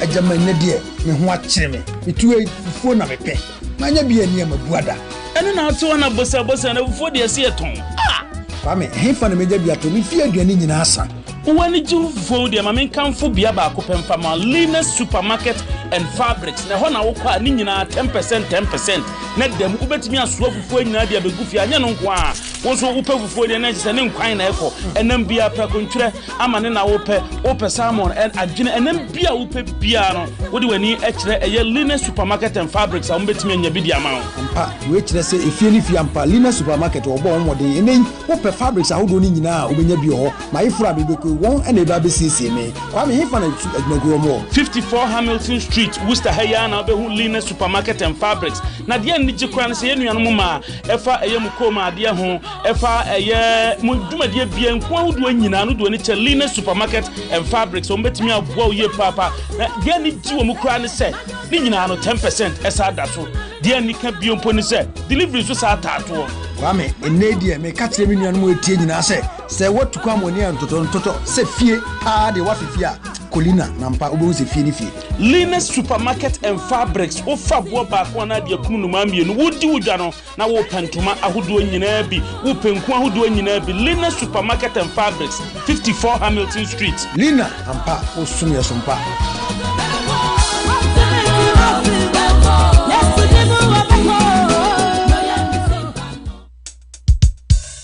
When you thinking of a party and wedding or locations, just enter the one and best in town. Gold Coast Catering and take out a taste of excellence in style. We've got African, Oriental and continental cuisines, so make a date with us and rush. Call to place your order now and let's serve you real style. Gold Coast, a taste of excellence. So call us anytime. We will deliver. So make a date with us and rush. No budget is too small. Gold Coast is all you need.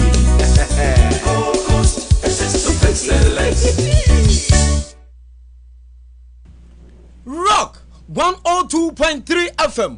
Mama ye tensam minna mesie wudia hinkan bema mutimuoso butantim. You are listening to the hottest morning show in Worcester. Rock AM Drive. Okay, abusuafo ya dan ho kakra ya san aba se de munim no yakọ NPP quarters ene lawyer Obriboahin deputy general secretary akasa yakọ NDC nso aso ye na ye ni Anita Disoso nso abonkomo e de afa muntiefo nsam ya aba ho Anita so te kan Rock FM in US ya mo achifi ye America bagana nim se sabre ya wia Ghana. Yeah, maybe I'm America for you na that so wa mama he fine so na Nijiri se bibia e koso boko Ghana. Oh, nyankopon wa mai ya. Anita nanu ya ni udi nkomo wa ha about Muntie 3 petition ma uchire mu na oka se president munka se onyi omukra bodo obetumi ateso ne ade ama omo president akasa enra from the quarters of the NDC say na musifa president action away.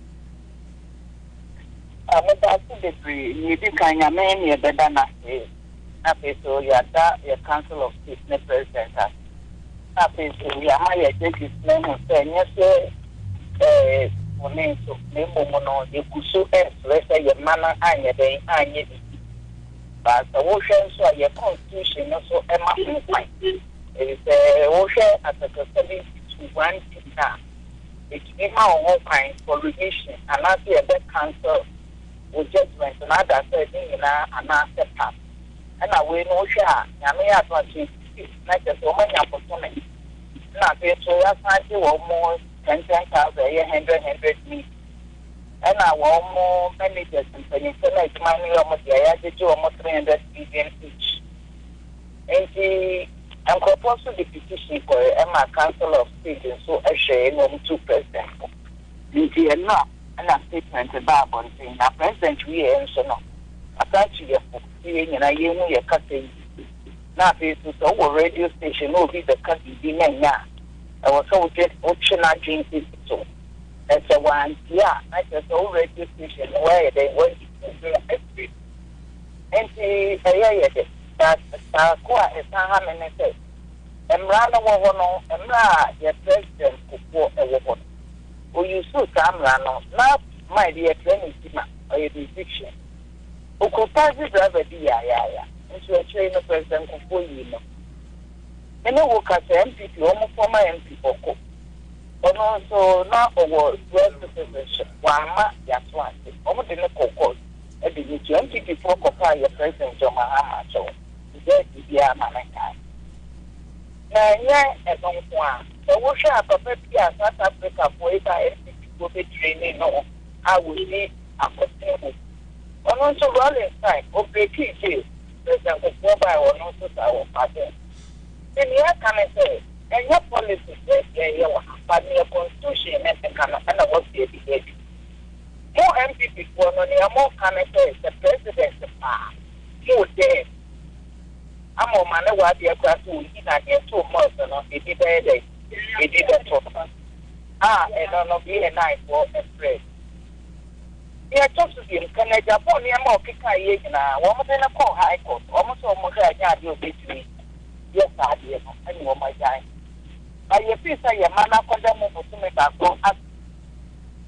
And therefore, I'm at the same will be a Catawba radio and night TV swap. What was Spania who did the higher than SC Africa. There has to be a president of the legislature, and you see me what answer happened. Then, Mr. One. So could be parliamentarian to us a money and two company. Could be judiciary and action, but who did the president attend to be and happy? My say, you are better as a president supported 40. Wouldn't say all or truly Booker or Colons, wouldn't say president or if I say president, not a president, but deputy minister communication call, we are not Shama in the we are whatever. And to party here and come back to a good president moving to uncle. It makes us say, president here or no, any kind of day. Now, the MPP for me, the Omo cry, Mr. There is someone more cafe, the president and Saka. Obey you, I said, master issue statement. where the Busso Cafe, and let's say your man and your sister, so now you're bad time. I hear they are the truth. A true show was only more into a bag of move to accept your German force. No. That's for you to Christy, such a picture of 2 wouldn't on your bonnet. I will take any single money in April. What you say? If you didn't hire the boy, if you ever get say your guy, Now, Anita, Obika say president because Osha law professors any political analysts be say president. They say they are on your president from Ghana. Now your president Edema NDC as a party. Obika say no be nano. Any background here, Mr. Pan, no, or Jama MP before call ye, no president for NDC. President Kofoso da kwani ya maame konedu ano so use the same article yi ni free hono na President Kofo ya NDC. E cha so omo de se koma wo omo de ne ye. Na de koma ye de ya de ye nipa ye nya Ghana fo. Sa no mpe so omo che. Ni blame o ma de ya cho constitution no omo ni ho.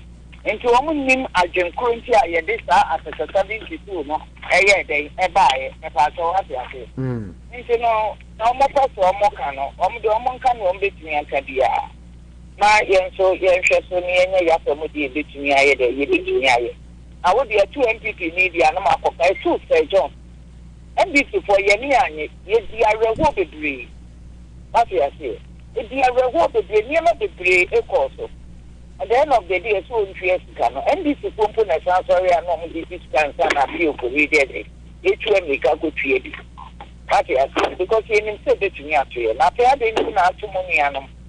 Now, more yes, yes, I a politician, almost your media. As I'm not as a wood guy, never be over. Almost best with some day.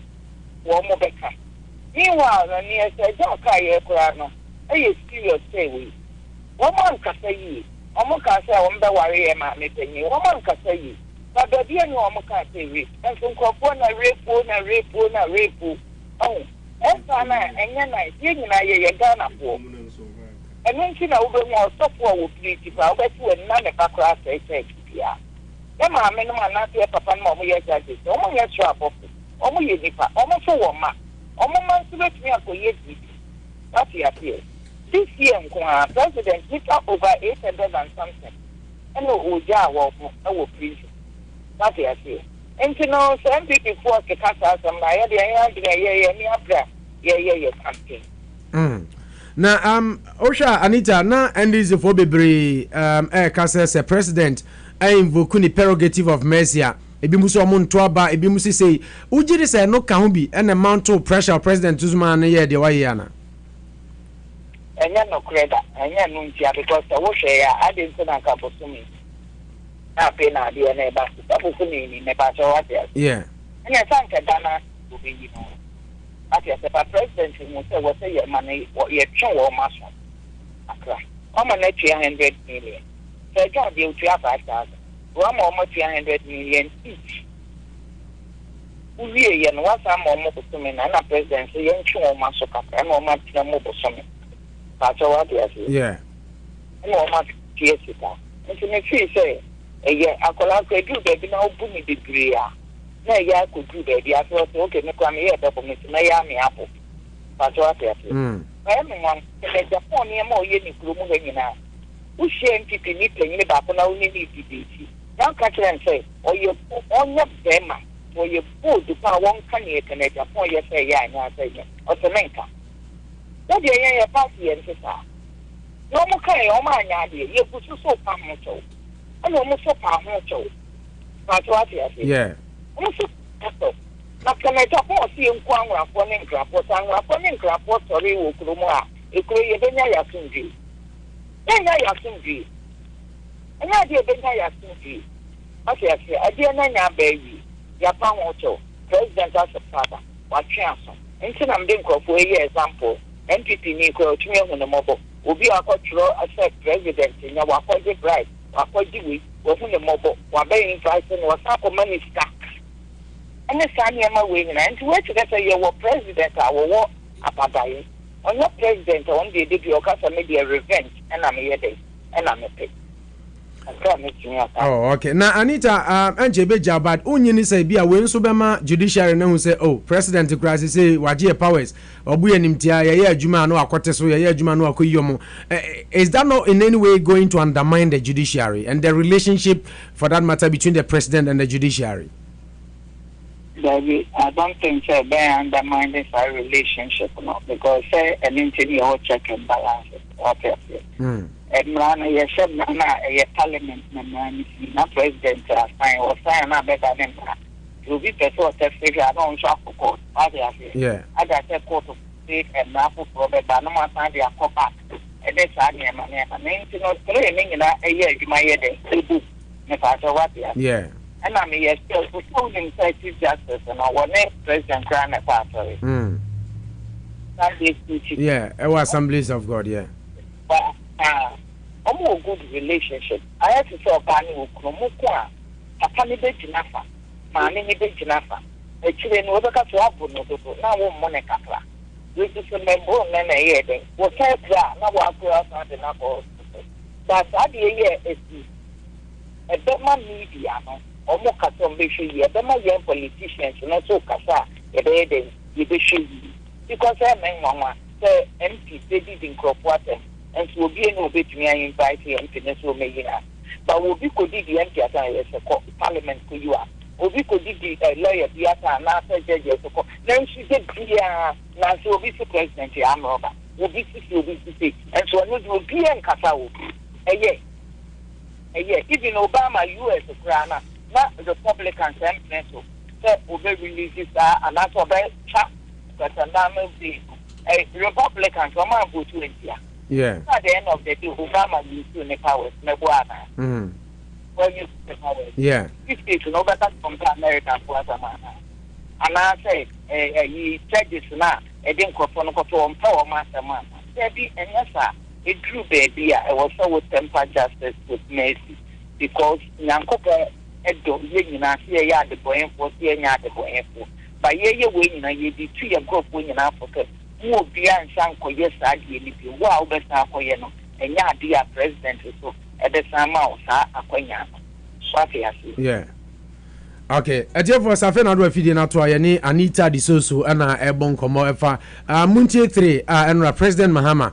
Amamo remission. Anita, my last question before I leave you. Yes, Osha about to ya. Sad decision where president are taking.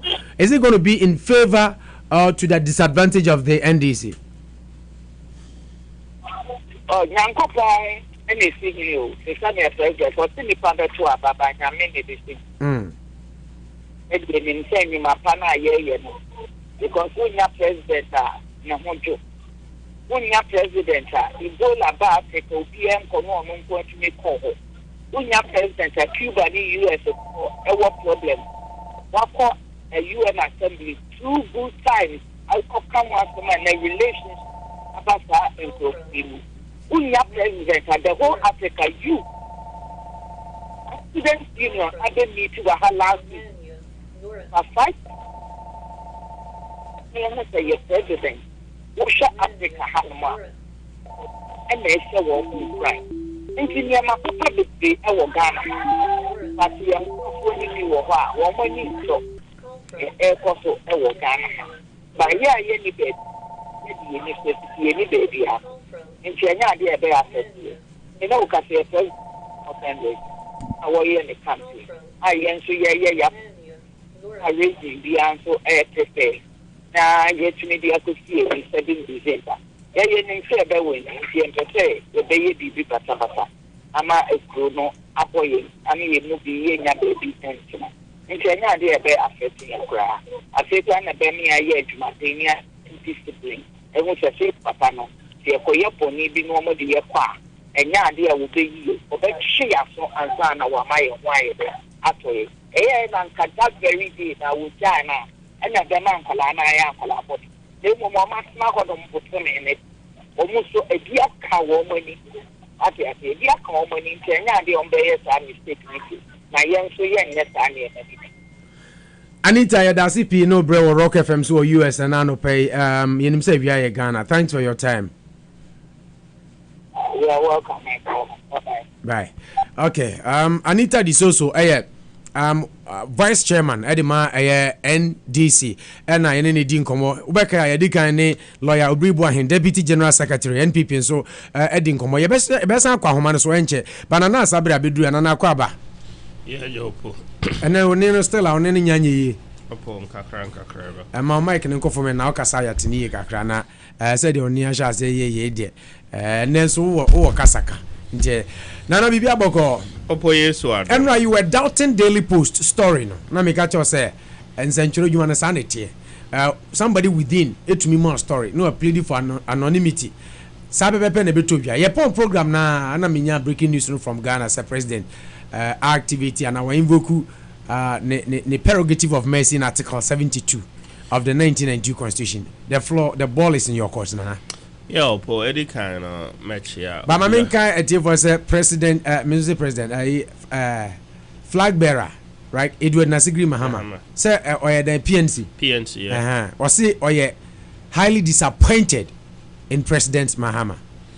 Yeah, po any kind of match here will be our will be a onyada je drew phone in section so or trying to phone for opo or money what ye ni ho opo. Me starting Mecca said this is not the first time Ghana president be granted pardon.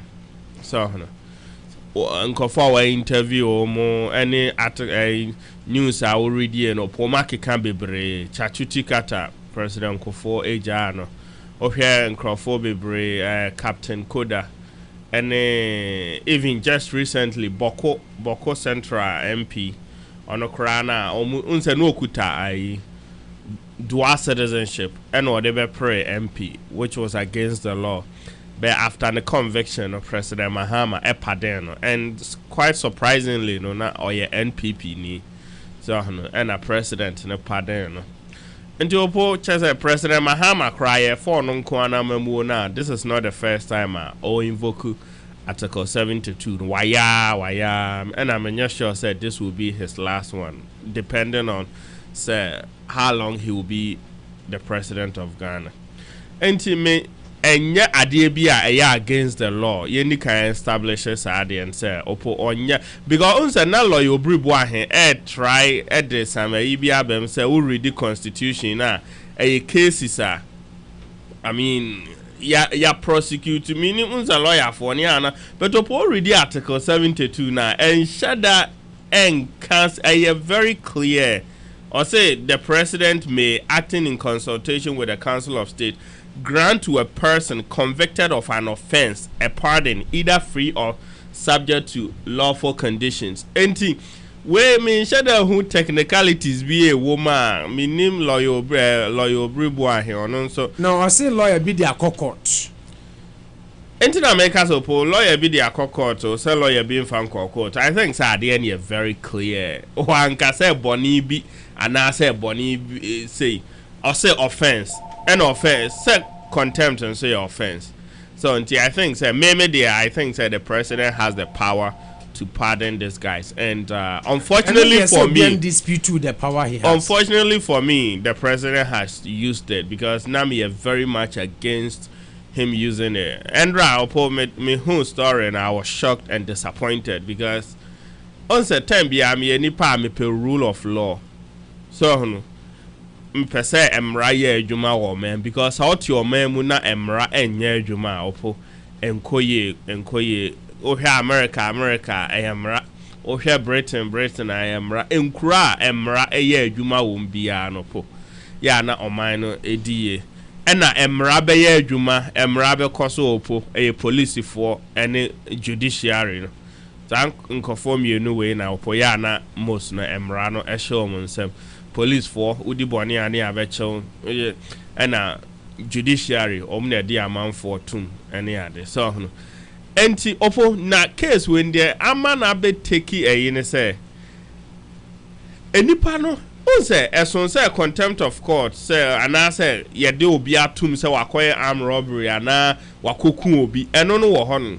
But as a way or attack one arm of government, and no nama asem na take political twist no. Sanka yeah obi no mo threaten no na anase am robber bi ni ache no na president pardon na anka ye beka bet en sheda en take this height na opo as a one arm of government and what threaten and a president no I mean your convict na president na ede ejai ma a typical example Emra Gerald Ford ebedi president of America no po one of the first actions or yeah and say or pardon ex-president Richard Nixon. So because now Nixon was involved in the Watergate scandal, now so more track a Democrat party, no. Now Democrat for committee now no as o mako wire tape no muti some more muka said the bay on bet me a plot against you and no na ma ye che Nixon opo e didim ma or the ahomete resign. And Gerald Ford be the president and or pardon Nixon intina intime prosecute no. But opo Gerald Ford had every right because American Constitution also managed the right to pardon any convict and also be our committee offense. But opo a costono and a presidential ambition. So be political pundits cited sa pardon say enonema Gerald Ford elusu 1976 election. So fast forward George Bush and your Bush way ne papa pardon nipa 75 so okay 82 mu honom America ni Iran for nya problem bi a ema chire kra man for fefa ase e di sika bi come ma Iran for ansana Iran for na ye eti ase so ema ye prosecute some officials but Bush way ne papa bae which is George H Bush no obae and obeja nipa 75 opadin omo sa out of nipa 75 name 6 ekasa Iran Contra affair no opo and a lot of political pundits also cite that pardon as one of the main causes of George Bush's loss in the elections 1992 election. So you go all the way back in the 19th century now after Civil War no? Andrew Johnson Obaye or pardon most of the Confederate soldiers. Unsen, that time no sadness now me as more to free or mine hono. After so mulusun talk, Nanka was say America prosecute you. I know say Lincoln was gonna do it, and or the woo and Andrew Johnson by Nanka so on so continue and or pardon but on only year for political points because now or per se sadness no support no in the Reconstruction. But opo yenyina enim say don't so costo Andrew Johnson a lot a costo ne pie ma or ye very very unpopular. So and even though president no po me no men oba kase president no bu Supreme Court enim tia no po me no mo nya because constitution ma Supreme Court for kwan so munjeli obi sa na constitution no so ma president no ho kwan say onu so betima pardon obi but opo baby I me hwe free the political consequence. I think say ade we ya opo nyasa I think if it in there kwa hu news e ben this is the first time PNC opo omenya as a direct like as a omone NDC aye sharp divergence unse tembia say omo support NDC kra na ya na omumia o man at least they try to keep quiet. Emra Abu Ramadan krade court crop omo try apamo ni free party because now omo perceive say as or pursue MPP agenda MPP court so to ema the pamon.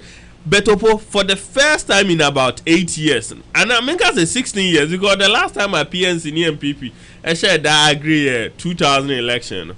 The first time in 16 years, PNC any sharp divergence from the NDC. This is just one of the few numerous political consequences President Mahama actions here ombe face. I know say PPP will be very much against it. Meaning so about so but I know saying the coming days about have condemn no PPP the about no yeah until say enya PPP enya PNC and I know say CPP will also be against it. Obo President Mahama actions will ebema NDC akojina faako na all other political parties with the exception of ABA don't call any who knows odike say so far no so my who ne stand on this issue but ebi ono dey obe told the president line to one way na ekoye all other political parties against these three political ehona me busa me ho say is the president ready for that gamble so because opoda bia me ka say Ghana political party bia ni Ghana ono nko abetimi de ne supporters are win election. MPP can talk all they want, NDC can talk all they want, oppose say wanya other parties amboawa untimi win ye nyina ye kai the Great Alliance of 92 ye nyina ye kai how CPP near amanfo working so hard secure Rawlings's victory in 1996 opohwe before say MPP be winning 2000 elections. Almost all the smaller political parties ever support NPP and San Omutimi awene. Opo 2008. Oh no, Bia Krenim so Parkwesindium the over support MPP. But to do maybe was on their own casa, but near him so Opo no support President Mills. So and to add then say one political party a bit to me. Nana, you were talking about PNC. Sir, Yananka PNC, I agree with NDC on most of the issues. Yanko PNC as well, na your national organizer. Enkasa Desmond Chumesi Ewa Humaniso. I don't know your PNC national organizer. Desmond, upon to say. Radiadon PNC Mugu Humbo Aso dear. You check and the new deal really possible. Almost super. Now that's my name's news of the day. Said the name no Munte 3 President I invoke Article 72 prerogative of mercy. Ede ama remission to the Munte 3 PNC Enra mo flag bearer and a presidential candidate. Dr. Edward Nasigri Mahama Babontin said, "Or you disappointed in President Mahama." Meaning, you as the national organizer of the party, what do you make out of this remission? No, I share with you.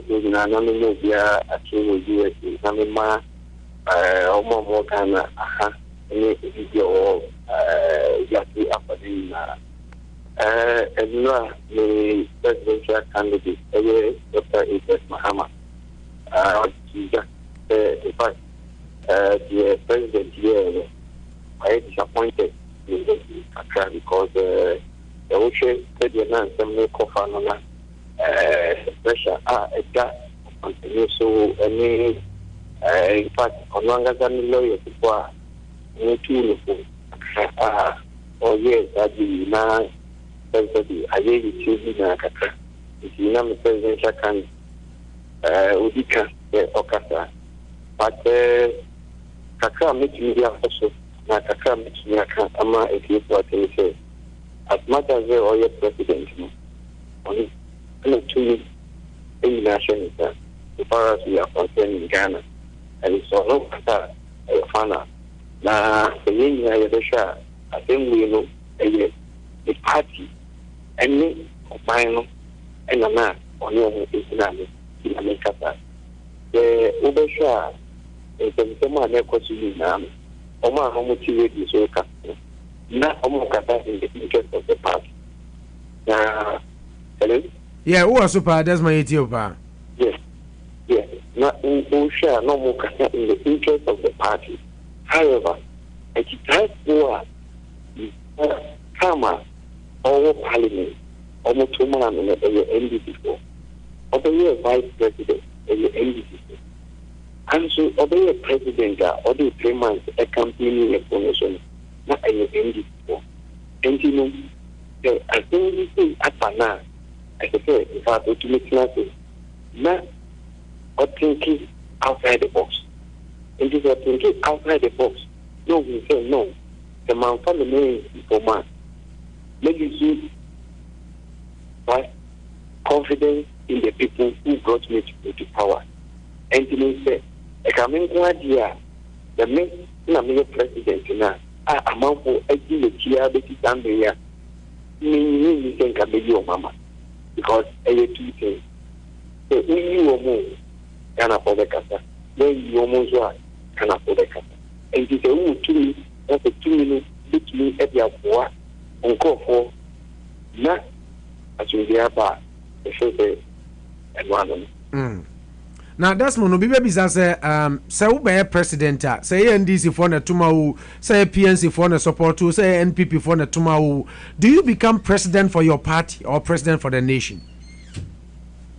Yes, I say Ghana for nso nyinaa ho sɛ ɛnyɛ nipa mmiɛnsa wei pɛ ɛna president atumi ayi wɔn and so wobɛfi kyɛke sɛ records ɔbɛdi ɔmanpanyin no nipa ahe ɛna wayi wɔn ɛno deɛ Ghana for a kind, but a woman say a major decision for taking. But hey, as a woman said, we are in an election year, and the pressure from outside within the party as well as everywhere. And it's a one for name is not one active, and that's a sound strong. And you know, as a very dicey, it was between. Say, Obekase be breach, and now say, Obekase is Naminanso. And you are Ghana for so Naminanso. Now, the Ghana for NTS will say, the Yoma, benefits, and you're Bata. Yeah, it's just a matter of your tongue. And it is a woman to say, Obekase your mother. Yeah, the best thing is, when you whether you like it or not, by it. Now, oh, yeah, so I need to we have Rebecca, we have Bonia Rebecca. I'll be waiting. The officer at the war, the yard, the year, a motor, the winger or backing, and so they call me.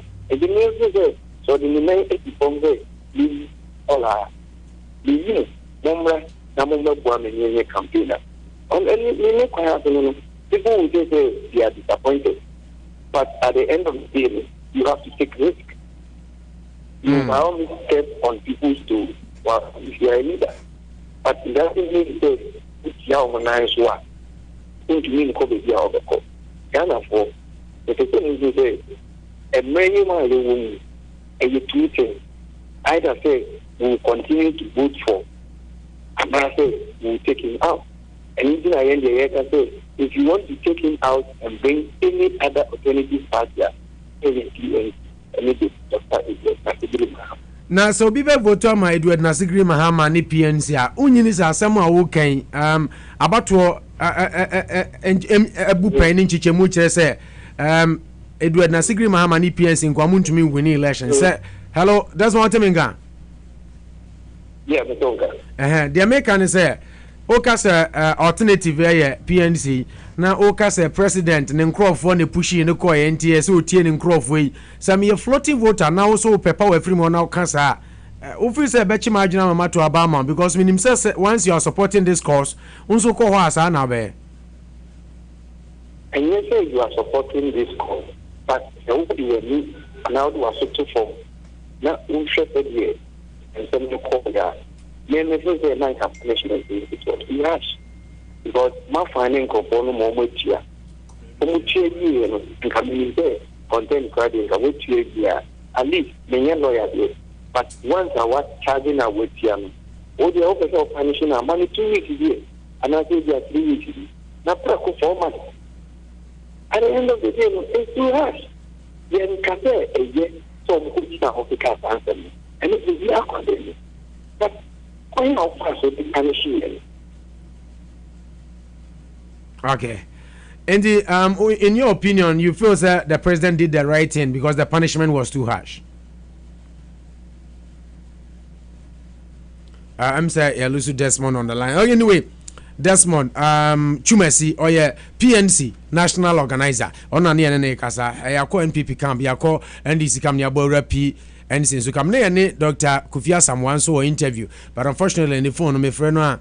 I'm so meet him to me for PPP policy analyst. Na no ye besa call on the grounds. Na ye near reporters ni bi akasa. Ye say amount for gada people. We want to solicit the views from the Ghanaian populace. How some people are feeling. Na to a point, mami.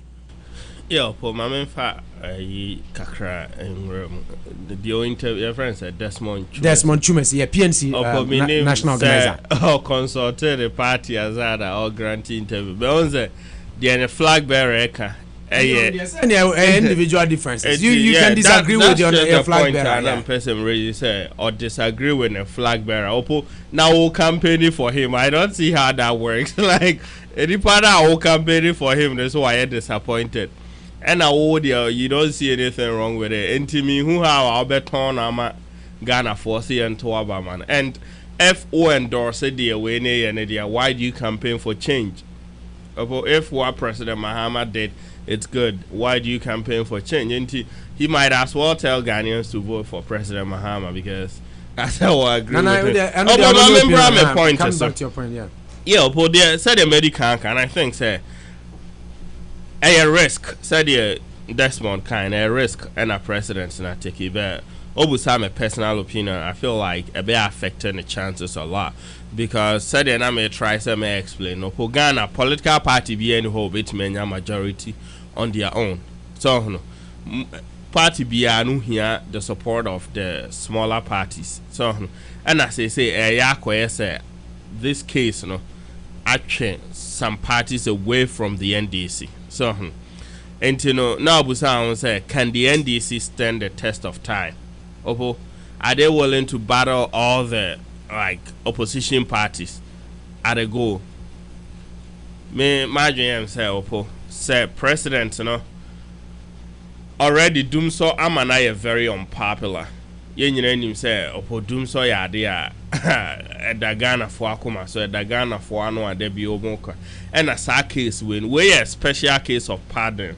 Until I'm the can as a president na ma pardon bebre but bia ni ho a ebe okra news no kra ba so just one day neko but we no acquire another arm of government and at the case na ne ma pardon we I mean contempt ne buy and unse na acquire about voters and don't we say one arm of government against the other it's a big issue yanko Ghana mra quick ofori am for a standing by ofori apom to say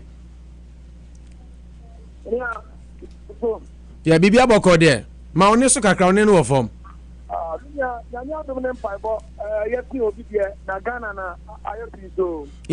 no ma oni no so kakra ma oni no form pa yo me ya ayesi obi there na Ghana muntie 3 M3 na yepiso now what are the people saying what has been their reaction since President Remission Enra Menya medase eno na mampani John Dramani Mahama ono ele tihene wono ele tihene wono ana Ghana amamra ne fo a efosoro adioso mienu article 72 na amana kwan se otimi etihene eyi obi fiase ema obi ekode fiase na Ghana fo eno a ebe ki se mampani John Dramani Mahama atuani mu chode kata enam the communication director so abontin se empre ayam getre ya wo omunko fie nkojo mo yire aduane no minia yefia abonten Ghana fo bi edin komo na Ghana fo bi koko apai dumu sama omo kan sa woni mampani aya atwene se mampani abra na ni afi na wabra na so ase na watie NDC fo animuntie afo esu no akwakonyi wo me na bi musu koko apai se omo de mampani anya atwene de omo kan nyane se de mampani aye atrefe wabu judges na animtia ori judges na anim firfom e don se omo kan se nyame ya dum no mo so aban ba the mampani ti da obi bia mo so ba kituo akokumi nipa no mo aka so mo so mampani and mo so aban e be ja wo mo na nsam no akwa no be tepani ko ni ahan ya ta so ne benya safo mo entino mensa kan Ghana fo bi awa ha ne pese me no mo edin ko na me busa o mo se mampani kwan ya ofa so a o ja mu tetre aya M3 no o ma tin tire o ho ne so pani and mo hand about rock from Massachusetts Worcester abetuna mu anya kase mampani edna Africa 72 so ajai mu tetre M3 what didn't tell anything oh ajama nyoso mampani jawo jawo mo se constitutional right ne kwa so anita when before baby also kind constitution man they say become a presidential pardon no matter what the situation may be in the school you say nipa no kwa kumo bimpo a o man that presidential pardon you omafum omadibewa man at least ye ndere ye boni dia binia obi adin senator mampani da waja hello fori John Dramani Mahama etna article 72 so munje 3 na ja wo mo adin tell anything maybe yes we jai wo mo if you say uko court na nya asema ye ma punishment ni no mo tia kana wie dia ɛni kwan sɛ ɔmo san kɔkɔ dɛm si a wɔgya ɔmo a ɛyɛ paa mɛni gye ho. Many of these are in Tete on the Jones and Company, a Jawa Musansa, a Boba, you need a yard, you can say, become a Jessica and Namunu, now what is a clone, a better M3 Munchetrino, any honey. I mean, I never been so hard, no more at the Baroque after my street and Musa. I wasn't there, I want my penita, which I am M3 Munchetrino, anything. Oh, no one says, I kind of constitutional rights, and a man, Jana, but the moon said, time you're the Jana, no. Because of a political reason, you know, the Ghana. And Canadian women say, enough, as I say. I said, a woman a constitutional right to get them a bra, Mampany, and your nonsense, I am what I am, Chicago, at the amount of fact of the case, Mampany don't the money, I'm at conservative too, so as I Munchetre, I'm trained. Misaka, that tank about that, Mariko. Brass band and after Namarico multimedia, our Sanchez Conobo, our aging community, and after the NC Akonoba, where you're popular, our Sanchez, my Massachusetts, when Ghana forward about the US now, anymore. Auntie, Mampany, I'm three months, I wasn't there anything. Yo, maybe I really say that with channel here. Traditional, only will be a fair so we can down because they particularly be a care home to them so many years. It's a former super. Now, when you say, media ministry say, I don't want opposition party. I'm opposition party at the end of the year.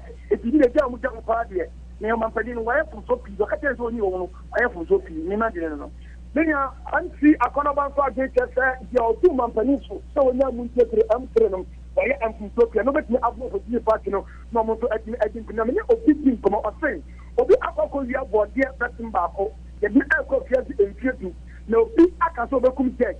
When it gets to be a subsidio funds and after gross barco, get no army at Antonia or Mutable woman who move here, may a Janet Dia, and you're not at the Miss I come in here by the hour, a minute, come about more about the Baroque from Massachusetts, Worcester, US with mom anything coming. Mampany, I got M3, Munchetre, I think so anything.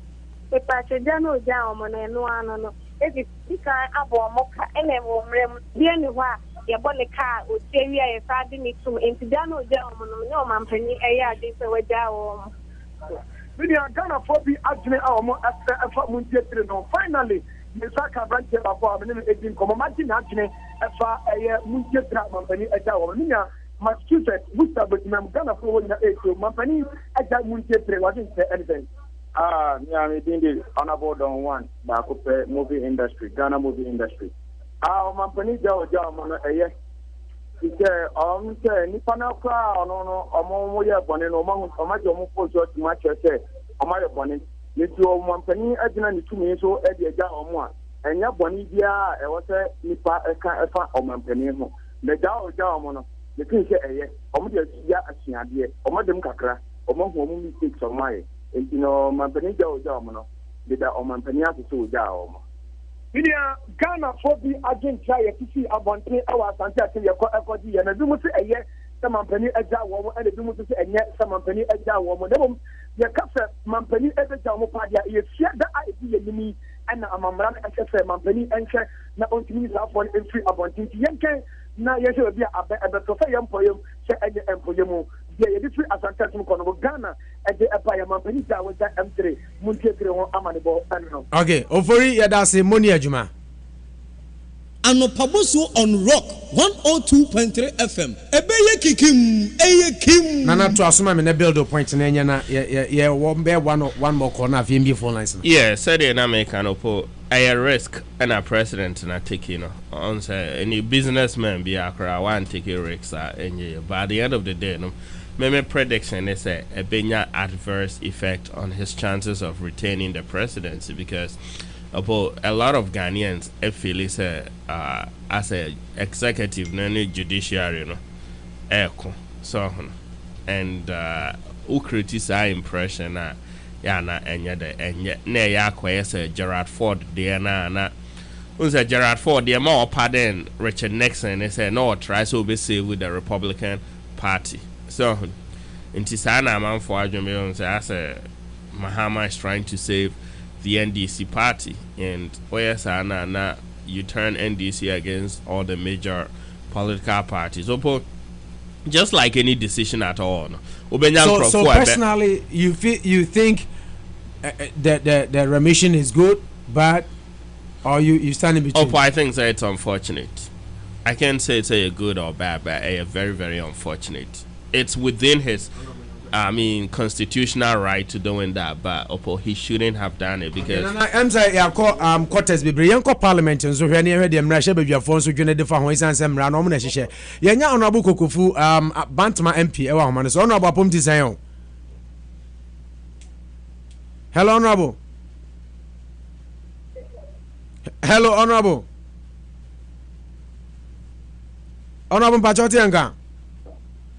Anopaboso on Rock 102.3 FM. Ebeye kikim. Honorable Pachoti Anka. Nana to asma me nya honorable na kasa. Yeah, it's mean to me kasa a good or bad. And no dependent baby awujina. But I think they are very, very unfortunate, and I was shocked, and I'm still shocked. Maybe the men kasa me call hunger strike because Opomedian who here me pan. Mean to me call hunger strike one day cry. Yes, I didn't come Biboa a Dr. Morris Ampao, but me knew how the hunger strike never affected this decision. But I think Yansha the future relationship between the judiciary and the executive. Unze na me kase ya convict obi nipa na ye bone wakoku nipa akoye but when nipa na ye bone tia the judiciary. So the one arm of government against and on our case na ye different. So senkebia enfa say omuko didi me open national term and na bia me de omuko and I call to jail omo na president party omo na omo against me but we there as a judiciary the judiciary against executive even though the president has a right which were used to bet opo a bad then say bet opo ade ba kon so ayen kan say mempe ana asem way any kwan say ma judiciary ne fa president no hot time so because or swear the oath to defend the constitution as a judge. You say, "Ena, ade we na president in here wumbu emre biaso." So no, senka president na bumraso dia, but opoye ni pay dia we dey ya. Ubenya trim can be ama president. Na say okra you feel same. Enti na America say ye ni pay dia. Opo. I say who school ne bia oye class teacher. No punish you be na head teacher be over right. Even though the power to doing that, but as a trim no, ubenya trim can be a head teacher, and I think say I know na Supreme Court judges and already a man forward dream be say I say judges NDC accept so with the exception of election petition now and changes our perception. I say a lot of Ghanaians feel say judges no any NDC affect this case we crown our help. I best cemented that perception. Let's see. Rule of law for democracy. That's the beauty of democracy. Okay, now parliament. Mrani honorable Kokofu ni nkomo na ready parliamentarians. No so mo dwene fa honorable Sauti and can Rock FM ya mo achifi America bagana. Honorable Mbaja oni wo for ma oni so kakra ma de bia no kasa anyisi na oni tie. Ayo na me kase. Mejemoso ahene nananom medenchia Ghana bremo America ne fie boko de adomne paibo ahode dia ho na aka de aka amamuro no Honorable Amsa we there then Obibeka said the news in town Muntie 3 remission from the president who as Mrashe Bedwani OT news no hello honorable what menka who as a parliamentarian OT news no how did you take it and how did you feel ya mini ni plan ni anya me wanwa na mom me bibi kakra se bibia biam se ye na ba se me bibi akire ya na ya akese new Democratic this is a National Democratic Congress NDC Oma ba na wi mu ana ebe enu ti se omutu anamobi atise na emua o mamu ni nyinara na edihun susanso no ade a ehu a na ɔmo nsɛm afira wɔn ani na ɔsisi wɔn aso nti anya me nwanwa pii menim sɛ awieɛ bere mu no nsɛm sɛ ɛtumi sisi yɛ awieɛ mu ani na honorable bi bisa sɛ parliament one branch of government executive ɛna di nkan na judiciary aba na legislator nso aba na akɔkɔba ne sɛ ɔkunwe akɔkɔyɛ one instrument or arm of government versus the other no unyi ni sɛ betumi aha Ghana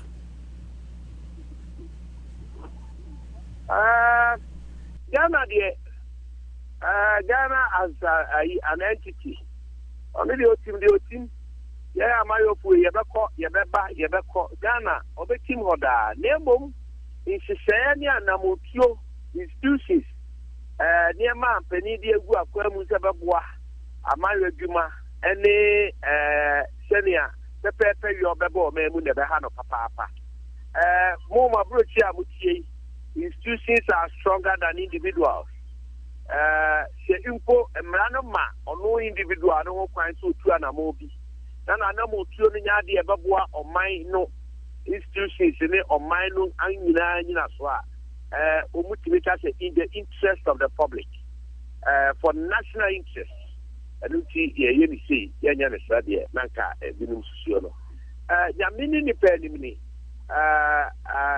Ghana ne nyina soɔ a yɛ nkorabata mmiɛnsa no baako ho aka yɛne ho aka ne judiciary na awerɛho paa sɛ yɛn nyinaa si yɛgyina bra ne deɛ a na tia namɔn nam so tia namɔn na mantuo no woyɛ wagye nso bɛtwitwa me nantini anaa wommoa ma menim deɛ m'ani so ade wuro ne m'anim onyam wie pɛre a ne kyerɛ sɛ ɛyɛ undermining ɛyɛ affront to friend is peaceful existence as arms of government nti ɛha adwe papaapa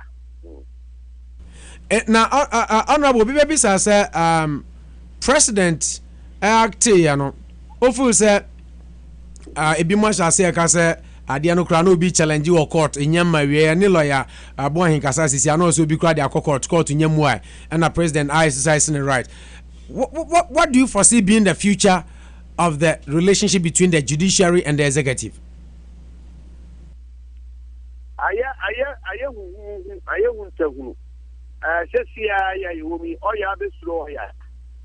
Kopim say abedaway only good for academic exercise.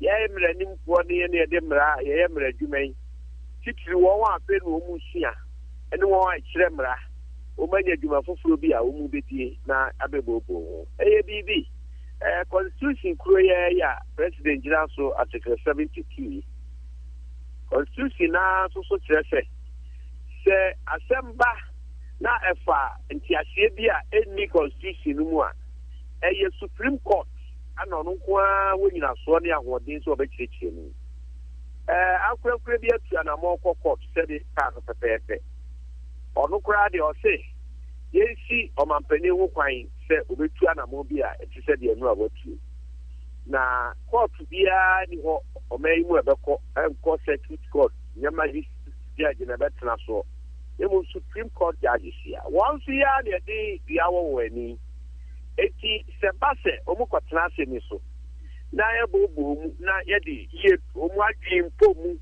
omu de mrato de da na without being and sounding prejudice ni odi asem no ko ye no ye ko kama no a nye ni ana ye prepare ye ho de akansie ne by a constitutional governance one. And na create the idea broadcast a friend constitutional crisis ana. We ni ma asema daho article 72. The ushamu pese now can mra the SCB KCC other jurisdictions and bimponya Ghana. Hello. Honorable Ethiopia. Hello, Honorable. Honorable.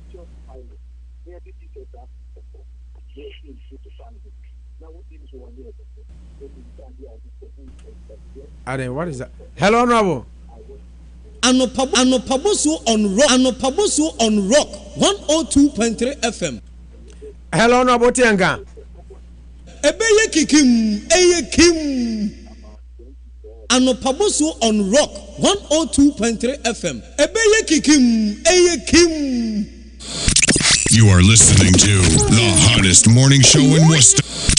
You are listening to the hottest morning show in Worcester. Rock AM Drive. Okay, hi Rock 102.3 and Pabuso so now we abusa for ye beautiful lines no dia mamo na musumo de madwen kire aba 508-926-8746 508-926-8746 and 508-459-2673 508-459-2673 wetumi afre na wonso do adwen kire aba mset yana yakọ Ghana ni nepa bibra kasa interview no kran ka kamiensa bade abra nu so nyame yad much na ye beto aso se de munim no President Mahama I invoke the prerogative of mercy ama muntie miensa say president say by 26 yenya omonipa bebre kan omo adwene ubeka ya yakọ Ghana ene lawyer obri boahin akasa NPP Deputy General Secretary akasa sanso ne PNC National Organizer so akasa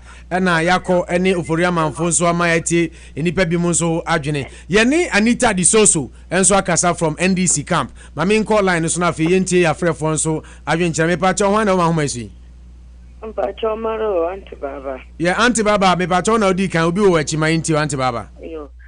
For me bisa some dam bodel nyina oko chapu dem osenko okokum Mahama no ana wonyina to jela. Auntie Baba pacho say Kai dem rebi bodel nyi bi ko chapu dem de okokum president. Yeah. Dam nipan bodel mi no why anything. O say no de omu jae no na omu hwe no. Oh, okay. Damasemi wenya aba ya kaka onko sifi. Ono president and we taking a decision. Into moa kan ye ode ye boye ho ban. Na ye pekwan papa ye be fada. Amembu no ye bobu mu waye. Na se menyifo woto ho president na wontum gumanya oba besia Queen Elizabeth onu po tum obuman ne man mo yeye na se menyifo ntum bu won man mo yeye dia no hwenyu aye beka we take any decision ye bo bro akosoro abofom wa aye ewie abade ne beka hwenyu aye beka na emu judges no da wo hwe wo hu ye nti se ho wa de womra ato na sa wo penyin na mra na ebu ato akina akina bi obi ne diba judges wo botum wo ejina wa aka wonka wo beka do wo beka Mahama on use article 72 no for nko yi won nti na amano ye ntum ko ye enyim na ye jia baby ye jia man ato CP Auntie Baba 508-926-8746 508-926-8746 and 508-459-2673 508-459-2673. Hello. Yeah, lawyer me ba jobum design. Mompa gwada ma me chia one na na asabre no obijofo. Yeah, jo so lawyer ma ente obi gina wachi. Yo, me kakra in law it will be say difficult cases make good judges. Chura konkron say ye wono me nyina ho kwan. Enye ni nyina ne fata se yeye. Memma o meka nsem mienu a kiro de me beka nyina ye nokore. A friend is saying sa papa no Mugabe no ni ankasa miti mani enhu ni da. Ni apani pa die minim no pa menena tunse didida from a very reliable source. Wada hono wada phone wada hono every other day with me friend yere. I just say enkofo akohwe no ni eduane e de ma no ni comfort a wonya no. Menya sure say wonko prison kura na onya saa adie no na meka asamba konsu minia pani menene ye jama nansinya na wo free mu onya be 83 omo ko opokuare school 80s no ebi ombehu no e headmaster oho or headi wenti secondary school Laboni secondary school and MC schools na kabako lawyer all the schools no dey for the back na kan to na to asoma about food mate asemo yawa na ne bawo school ho okuare na oye akura bone pa uni so yi ni banadi na ansa no obeyi ni banadi no kura no no edi nka pe school amano dada aye bibia akura no ye be announce na akura ni nti yi na di the American Christian said President Mahama he could have handled this properly and Kofuni and Nkrofo womo ye jumama no but he could have taken care of it obetimi no omo akasa misremo mehwemo wa ha mu yeyimu a mehwemo na emu mi yimu a de beba no enye na nkankofo na ankasampo through their lawyers Oma base ye nimti aye bonni ya so twen ne ye beji because prison ho na omo wo no enye obi okọ wi abanchi prison a ye di na tumu a 3 years when you toothbrush intwitwiri ne single prison no omo do enye average prison I work Ghana enipa no ba no wa dane samai no bi omo do but said your papa na kwai osi fa so no and I make difficult cases make difficult judges. Difficult crises make good leaders. Lawyer Ousubuan Yeda CP 508-926-8746 508-926-8746 and now 508-459-2673 508-459-2673 mi pacha hwanyo. Assemblyman Abu Biaboko there. Oh. Yami kuraye na encounts my intel ye be ma mo ni adwuma pa ene madaje mo mra mo se ya mo de dwene ye nsusu a ye wo ha nia ye nti ye na mo mayete em se awerɛ ho enti ye be kan se ye koso no se ne ye maame na obekasa yi no kane no okaye no ye sie wie na ye be se ne se ye na ye doga na ma no ye mfa nyempaibo isan se baby a mine no eko no ehu etro em say na wo bisa wo bi question I mean kai ni pa pro na wo ka say enti we say no asa na sabre kasa na no ka say biti say aba no ko nyenye na say bia party bi di ko Supreme Court wa enti won behwe na o masan adi ama wo kwa say ye the tiny ni time bi eni amememfe bi ebe ye niema bi a o ahwe wo china bi no sabi obi ye bibia onsuro obi bio esan se sabi se wo tijafo a se unyanya tape no samu FM honomo enra omuti announcement no behwe radio no so ne omuka hu sema no dey anu ne obi ahwe bi po ye tutu powder gom so ne ade hina no sa edi asem na eka na edi ensusanso na ekoma man no enti edi ayam sisia na abetu yenso ye mu binum ye maame ne ye papa no obobon kokora ne mrewa ebe Amerika omu ntintu bi ye nuanom wo honom enti ni omu ye no omu ye takra odemo enti so obi kotra radio sisesei na se o kasa enya ene na mi tie radio bi hot to be a cut you be off in someone no here say all cano no the abufuo pie kan somewhere na e tete kase pattern ya nkrofo no kai no nye beba so no muni ya menya adwuma nyame nka onso ho assemblyman ya das ma me peke me next caller otumfo ma me ntie otumfo nana opo national me tu chairman amowo tete erade edi a chairman yiri za onso ne abusuafo ho ye ye ho anado ye ho ye ya no afro radio no kakra ma no ametio yeah nansi ye menkola ne birthday nti oh ene ya no wa shom sa to shi wo munna happy birthday na kakra mpese me kan se ye ho nyankopon onhu ye manga na mobo na onhu ye mpanimfo mobo na fi omo adwene ni nyansa ye de ebu oman na omanfo no ho adwene papa na nyine omanfo ho eni oman ni mpuntu ni ne nkankro na emomenye obia sebi o kasa dia ma wonya tuminti ena wubu oman yesre se yempenifo no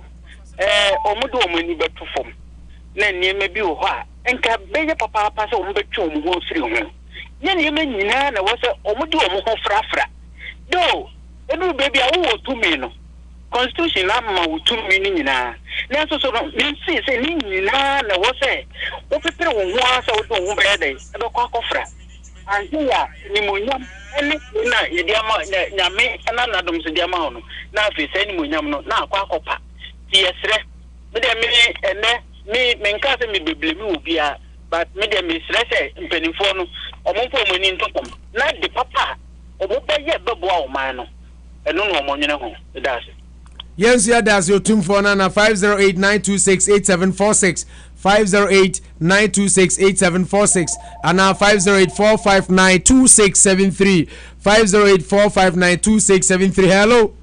Hello. I'm quite by many of them upon design. Nyamia do moko po na mpacha mo so to say. Yes, you want den pa nyamia de ache. Mind you. Yo po enwa de am say yetie ni jesem. Say eja yenuanu mo a omoma ma no pa ya ye do mo kwatwi fiase. Ye president na humo bro wa yiwom. Na eyi a wa yi krofo eyi na sese ye na ye bon wa bubu. E the impact. Na matise Maurice Ampao see obeko hunger strike. Ono ka say you anye djuma for 1 year. Just on practicing law. See the outrage yes and there be a different thing altogether.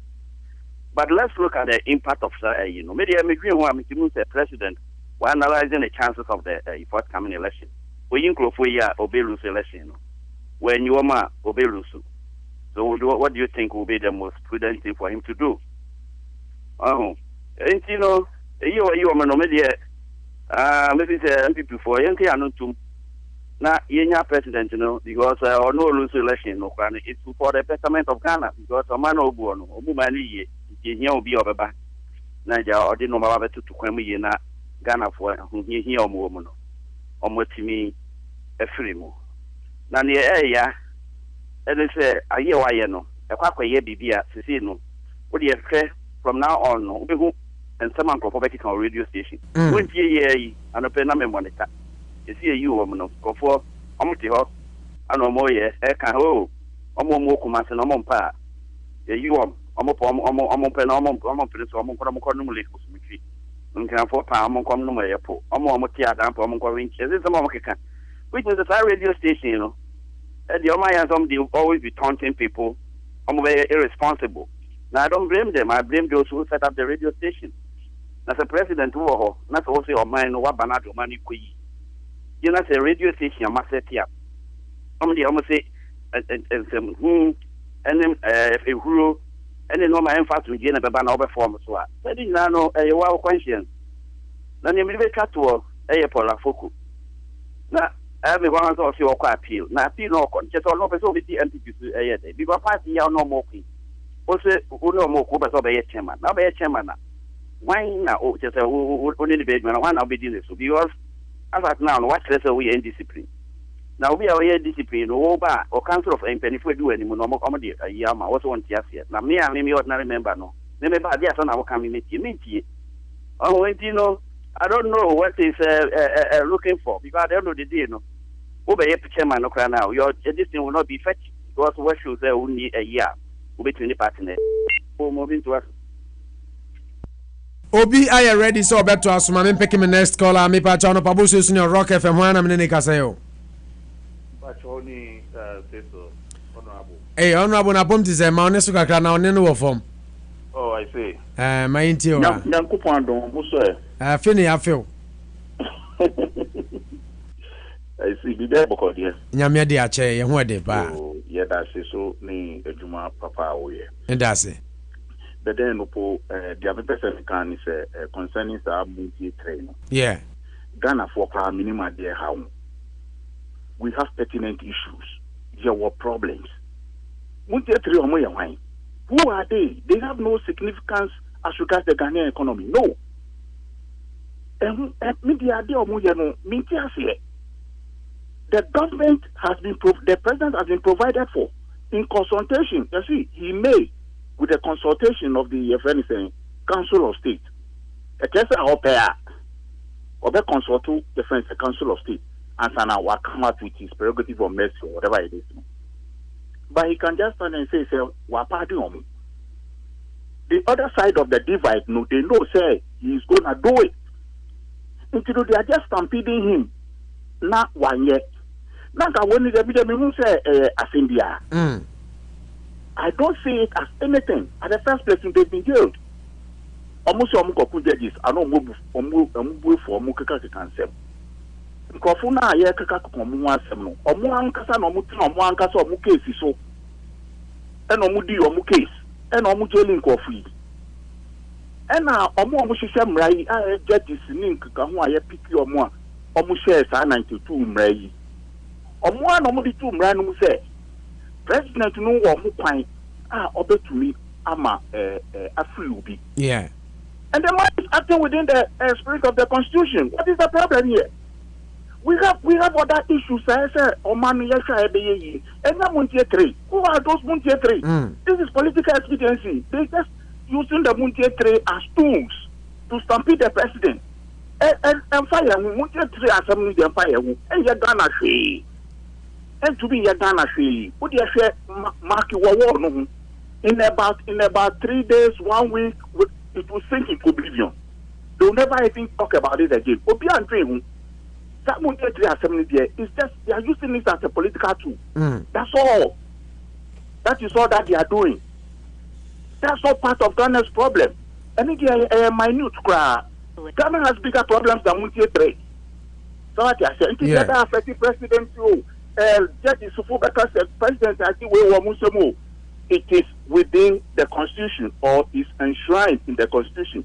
So if you judges and lawyers or whatever have come together to put up a constitution now, and I'm going to provide you with what? Why do you not provision? What's the problem with it? Okay. Thank you. Thank you too, my big brother Cecil. Your church strike, I don't know. 508-926-8746. 508-926-8746. Oba Papa Theo, special good afternoon to you. Mejidi Sawone, Makunta Nanaya, Munyina Moye. Couple of messages. Wilfie David Bruni or Muntie 3. The question of the president power to do what he did is expressly detailed in the constitution. But when should he do it? Me pacho meto message ni to David. Mame pick him next caller. Me pacho when you. Yeah. Muntie 3 me boa. Me pacho ai. Nanti kama nan semna me South Council of State me who am from faso. And so Mutu Mampenifo. At the Bafo. I come to a gun and you know what to Amanka. Huh? Do something so education, economy, one and so on. What you Amanka? I never said Amanka. I am useless. What you on the study? I never said the other way. Tell no Mutia, tell no man. That's what say for man to the next. I said, advice. Oh, no, and some of the city there, some of the city there. Why a political decision a president not taking them? Now, once in San Juan, because it's a bit. Now, since you can't have more power, more, or more, what the market or about some of Becca. That is how much started. Omo jubilate. Also the other who say man no day and then some of the party. Baba. Na me and this form me anya mama. Omo no court system no mo yini. E come omo dia o betia tum. E come omo yini. South Africa for by they are saying omo ka. Omo say omo ye terrorist. Japan. A court na kasi mo be. Japan se no kosi. Obo. Ya no mo dem rasho. Yeah, do mo ko yeah. Ah? O ma nya se mo ni, o ma ni court se ni. Ti no mo yes, president no. Constitution no. Who share o ma, na no pokwa ti ma na no pe wa chem no chem.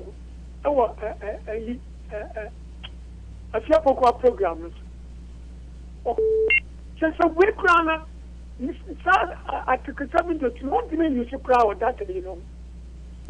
What we call say, become judges in one. Now, party members throw petitioner. Which you are just 70 years old. Oh, bro. I go post your wedding now, and never time. No. Now, we can wait. Into 7 president way. Into a piano on your and this new cocoa here. Give me my top petition, Jana. Oh, yes, and beside Infants Royal. Meda CP, my main picking the next caller. I'm a patron. Hello? Yes, sir. Titi? Yeah, Titi. Yeah, Mammy Tio. Oppo, greetings to you guys. I salute you. Oppo, I'm happy that the president has done the right thing. Even that's what the Bible says. People say that God said we have the right for everything, but not all the things. I think they should quote those things rightly. The Constitution is there. People who have deep knowledge, they came out with such thing, or the Constitution. And I believe it is not only Ghana that has, I believe Ghanaians or those who wrote that our Constitution, they copied from other countries. So, if the Constitution is there, like you interview lawyer Obribuahin, or what the name? Yeah, lawyer Obribuahin, yeah. Yeah, he said somebody sent the case to the Supreme Court to interpret it, whether the president has the right to use the Article 72. Now, the president went ahead and invoked or used the Article 72. Titi, can you move away from your radio? I'm getting some feedback, please. Yeah, I'm saying that. So, now, the person sent the case to the Supreme Court for interpretation or to explain. Now, the president has used the Article 72, and Abuahin is saying the case in Supreme Court right now is mute. Why is it mute? It's because there is nothing. He fails to explain why the case is mute. I asked him, and he said that because he didn't give you the correct explanation. Yeah, but he said because the president has already exercised that prerogative. So if he has already exercised that prerogative, and the Supreme Court still think that there should be an explanation or whatever, the Supreme Court will go ahead, and the Supreme Court can reverse that decision by the president. Am I lying? The reason why lawyer people he said it's mute is that the Supreme Court cannot do it. The guy who sent the case to the Supreme Court did not serve the president, and he cannot serve the president. So even if the president is aware that the case is in the Supreme Court, and the Constitution is clear, so there's nothing the Supreme Court can do. Okay. It means that there are checks and balances in our law system. The case can go to the Supreme Court, but the highest authority can also look into it and see whether I can do something about it. That is why they put those things there. Okay. So that the law cannot be in the hands of only one person to use it the way he or she like it. Okay. Thank you very much, Titi. Mami peke me next caller. No pabozu mi pa chawani. Opo mi pa chaw kwesi adu jamfini. Akwesi adu jamfi mami tio. Opo me dase ene akwanya. Me ma dwene kire me say sa montie tire no, they didn't deserve the mercies of the president.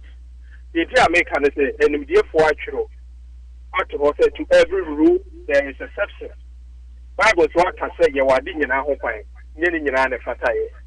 What some of us don't know is that president no or exercise the powers of mercy or exercise no rightly choir of us to the exercise, is very wrong. May take an example. Yeah. During the Second World War, not soldier for more, say, you shouldn't show mercy in times of war. No mercy for the cripple. But Britain for any Germany, no more, offside. Pam say, and Tokwane and you say, will be a bamboo stool, and now say, I'm sorry, die. German 40, I say, Emma Britain 40, I say, even though no more come to pass. So, I say, as soon as I'm running, I will say, and Tokwane, you have no mercy for anyone. A guy be out in your you have every right to do. Almost me, yes, I don't know. If you know, sir, and may see, and 90% President Mama, so Obia attacking the judiciary, which is one of the arms of the government. Yes, it's a direct attack. Yes, not a room now, and also separation of powers. That must be now. There should be a separation of powers between the judiciary, the legislature, and then the executive. No, Mama, I violate completely. No, judiciary near executive. What do you mean? The three arms, there should be separation of powers. Obedience me override it. Yeah. That's what I'm trying to say. Oh, okay. The only time the legislature basically override the executive power of the president is when there's an impeachment. And the only time also president will also exercising the powers back against the judiciary any pardon and answer the message constitutional version. But all year, I think what they have been to what you say. I was you to common sense. Edu, me pacho, you can make that comment. Where's now as a DDA president at I'm saying. Yeah, but I want you to take it. Am I wrong? Yeah. Take it back. As a sanko, dia ode onza penimu aya naga as a sanko dia adwene to ho. How does that feel? Okay. You can disagree, but yeah, word no. That's it. You know, say all exercising the powers, what they have had there, obi to take to tikata. Go for pardon no. By pardon or the pardon no. We tikata ni value. So tattoo na ekumu Ghana for 50 krana. I was so aware who tattoo is so fashion. And I make sure that the law embodiment of Ghana, our constitution, rests on the bosom of tattoo. Only lady MA drafting a constitution to such a person. Oh, Manako jail and Roto of that skill, they bet me a couple Nigeria. A whole also president who is a tiny power. I was telling you, but not be criminals. I'm also a mobile routine. No more no more be all matter a friend of one not. I for be able to more than another couple more working with them. So our powers, our powers now constitutional investing in you. So person use your criminal side is also reason. Everything I'm not from me and the castle think we saw again. My class idea.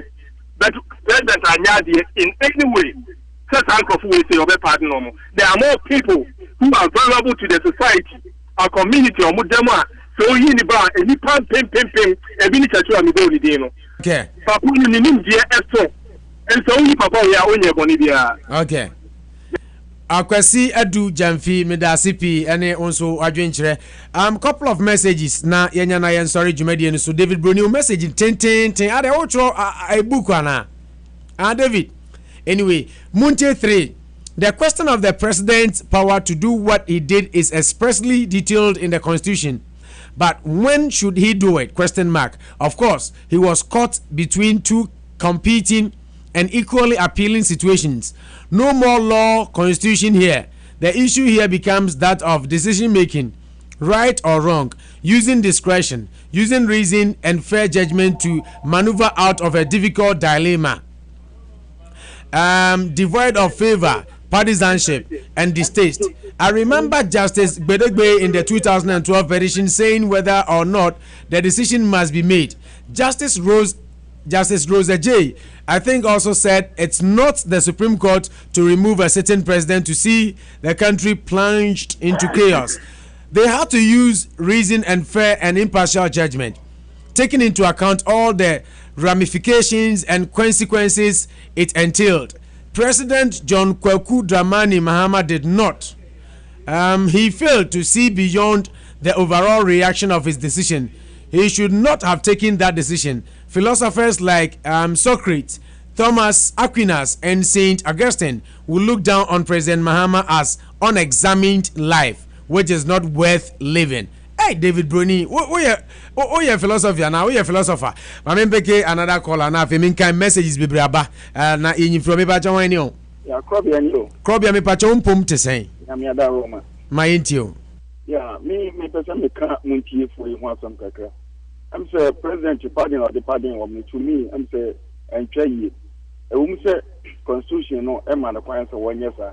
Na any issue. You see, no, me or the pardon woman. Or pardon woman say, NDC for one, and I said, the judges were wrong in putting them in jail. And I said, issue matter, no, you just a trivial matter, and you had here, and I said, yeah, dear. Any of this, you know, say, oh, dinner, so a movie soon a year, and try you. Because you're homophobic, brave, jail, innocent woman, yeah. Bikura bonia ya di wom kotum bikura wom anyempo but enam be a dance be wom nya na bibiti ena wom da so je up to na there them so many years you need na some kura onko ko to dance so them so many years some go for we na o na so you show mark and go for we and this wom kasa man e ti be kwa yi wom a it is he going to exercise that power in the constitution, you know, to me yeah me tell and I will be for phobia onye this ni so also threatening will be the similar issues will be near the Kokotua. Judges ready to where Dramani Mama president or Bekwaku you or more and not only you or more. Inside your way, they talk for him, they talk for NBC, and it's in our oil. Into the oil, I say, and Papa Money, any money near my business. I say, go funny, MB before, and go on feed that. The constitution will be silent. Only you see people before the constitution will be silent. It's also here and this point, you know, they have to come out here, but twab and almost campaign man.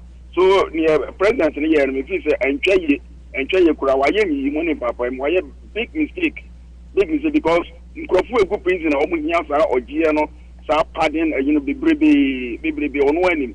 Also, so no found and we do him got to Muna, what you or Maba. If you have them 2 years, 3 years, 5 years, yeah, not some grand quarter that.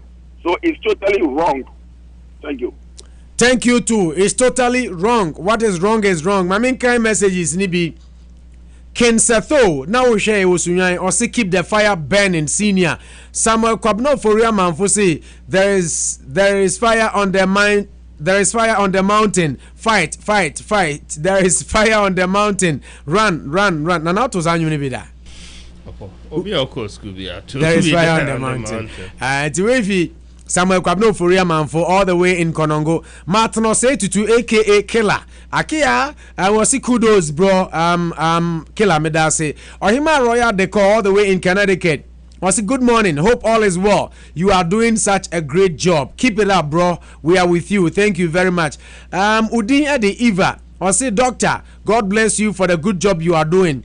If I listen to Ghana News, it's so bad for the way the country is going for our people who live there. As a president coming to Worcester, MA or any Ghanaian foreign community after giving speech, you take pictures with who you want to. But in his case, out of insecurity, he was escorted without greeting anyone except his own people. Shame, Ghana President Mahama.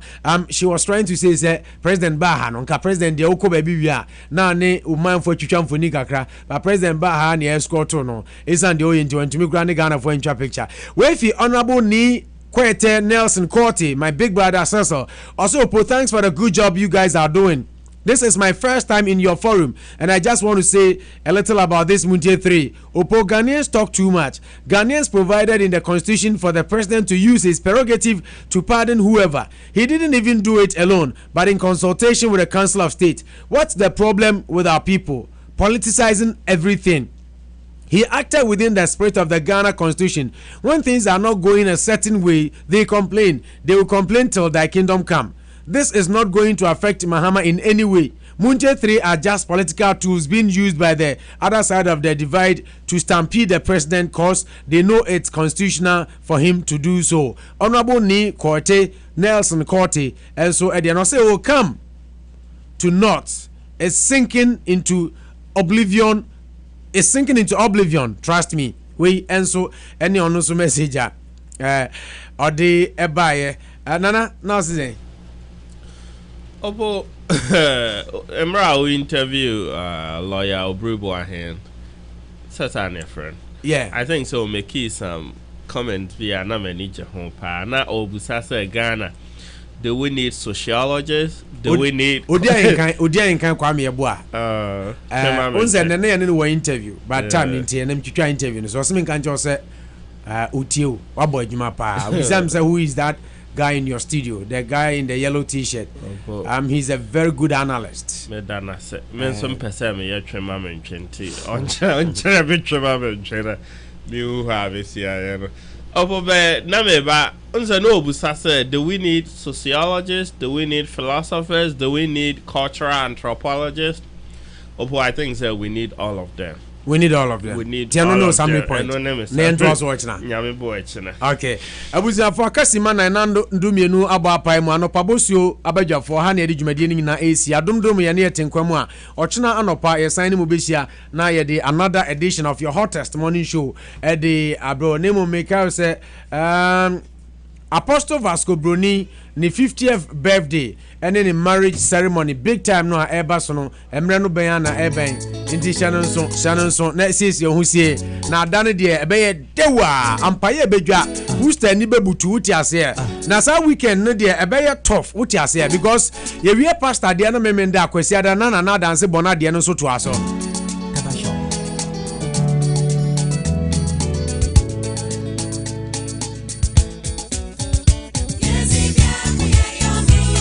Okay, ya de biako ya ebe ye mama nyina yenkan humom wodi wadwen ba na me madwen ba na ye nyina ye kyerɛkyerɛ ya dwen na ye push Ghana forward no eno ne Ghana nkankro said na mano gusu America no nyame yadma September ne da toso eye edu September 10th and I Apostle Vasco Bruni 50th birthday mega bigger 30 Anna Street. I know you are just warming yourselves up and getting ready for the bigger day. Na yeko no memenda na yeko GNI na yeko bo Apostle Abasu wia kwesiada na yakoja na adanse bonanso e 91 Stafford Street na yakwakoja no akoto ne baba fefefe nyamede na che no so din.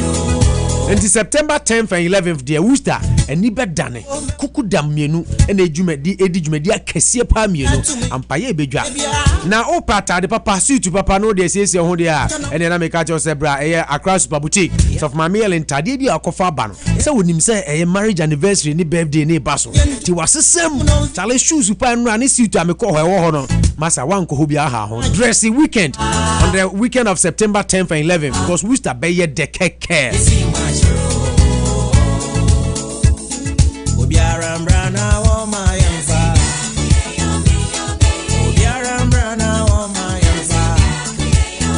Enti mama yensia ona yensha no so na kai so se nyame yadma September 3rd and 4th enso na Council of Brunhafo Association for North America so omodi Kubana no baso dendende First Lady Lordina Mahama baby odne nyam betachiri Honorable Eric Opoko no so be a regional minister ono so baby Nana Ansa Eduba Omanhini of Yamfo Nana Sewa Nyako Queen Mother of Edua Yankwanta Nana Adwajiman Sewa the second Queen Mother of Bechem and afi Nana Yabu Apeni the second Queen Mother of Chira and Nana Kansa Kumiata and Ampaye Bedwa DJ Principal will be there. I'm a baby also to me konkan be fire more fire. Say the name special guest of honor your Sergeant for say adeyo Nana Ajman Bedu no your mind of Doma traditional area. Ono ne duana stars here there. What is here? Enti Kobana no baso September we there a mega bigger. What is here? But my main kai on so say benefits say ya tete abetia na ne chano no emebu na wo wiase a ye agidi for ebra so say ebefa Christ asenia no aso na ye jase da bi ejama nkokrafo no what ya say twere no say ka obofo omranti bere and am say so na World Evangelistic Ministries presenting Youth Revival 2016 Ipa Chobutaye das no was it catch the fire. So Jani trauma some catch the fire. The youth of today catch the fire. Brother Kofi and I feel Brother Paul. Omunedi Jumedi and Ampaye Beja. Now I'm saying reviving the youth through the fire of God and reality of the Holy Spirit. Person who sampa who conclude Jano a year Juma Ewa. If I told Jumedi way, you don't have to miss out. Also 2 nights to encounter destiny. August 26th and 27th. If I told August 23rd. Tishanos 26th and 27th. And you remember Nsakopi and you remember each night. Ebe Boja. The Jumedi Ekoso Mount Zion Presbyterian Church, 5 Chestnut Street, Worcester, MA. Bring the sick, the battered, broken-hearted, and the disgusted, and you know the Holy Spirit will be at work. Bra, never so nyami 2 minutes na ho de hwe. Na bo say ampa say we live in the age as still a Holy Spirit perform miracles. It said dear Peter and Paul musu ye no. Catch the Fire is the team. We a world evangelistic ministry. Ampa ye beja Brother Kofi, Brother Paul oja. We mi ama sorry fie na ekoso presby o de asenti bra ne be hia nyame onkonkron o de obi yare wo fie afa no bra o se bring the sick, the battered, the broken hearted, and the disgusted. Na o nyina ye be sa mo yare nye nipa ho den e tumi nyame de nam onkonkron so manipa. At the same time, I'm reminding you that Resurrection Power and Living Bread Ministries International Worcester branch and so represented Mpaibokes here. That is the theme. Ekoswo 340 Main Street, C205. Date near from August 22nd. Jeshasia Enra, ye boja sa kopim August 26th. Monday through Thursday. But ya wadano crowd ye be mini midnight from a year and you or kopim mahimanachi no dumie no 8 p.m. to 12 midnight. Nyasa the medical canabotani and Mpaibokes here. Text in here Obadiah chapter 1 verses 18. Host and presiding pastor Alfred Kofi Usu. Mepacho bra neni nyankopon media enhyamu na ubehu sampa ewie breti say nyame nam ne maso nsankyerene anwanwade. Resurrection Power and Living Bread International Ministries and eto nsade afrewe. What you say? 340 Main Street, Suite 205. Eho ene yewo. Make time na ene enwumre. Mepacho bra ebono nwotwe kopim nondua ene ye wada ene be 8 to 12 a.m. What you say? Bra ne be hia nyame nipa. Sofo Alfred Kofi Usu na wonfa nyame tumi enyum free otaye ne amane ne ohaw bia onamumu wate. So pejumade mu nkyere mu bia frɛ 973443117 973443117.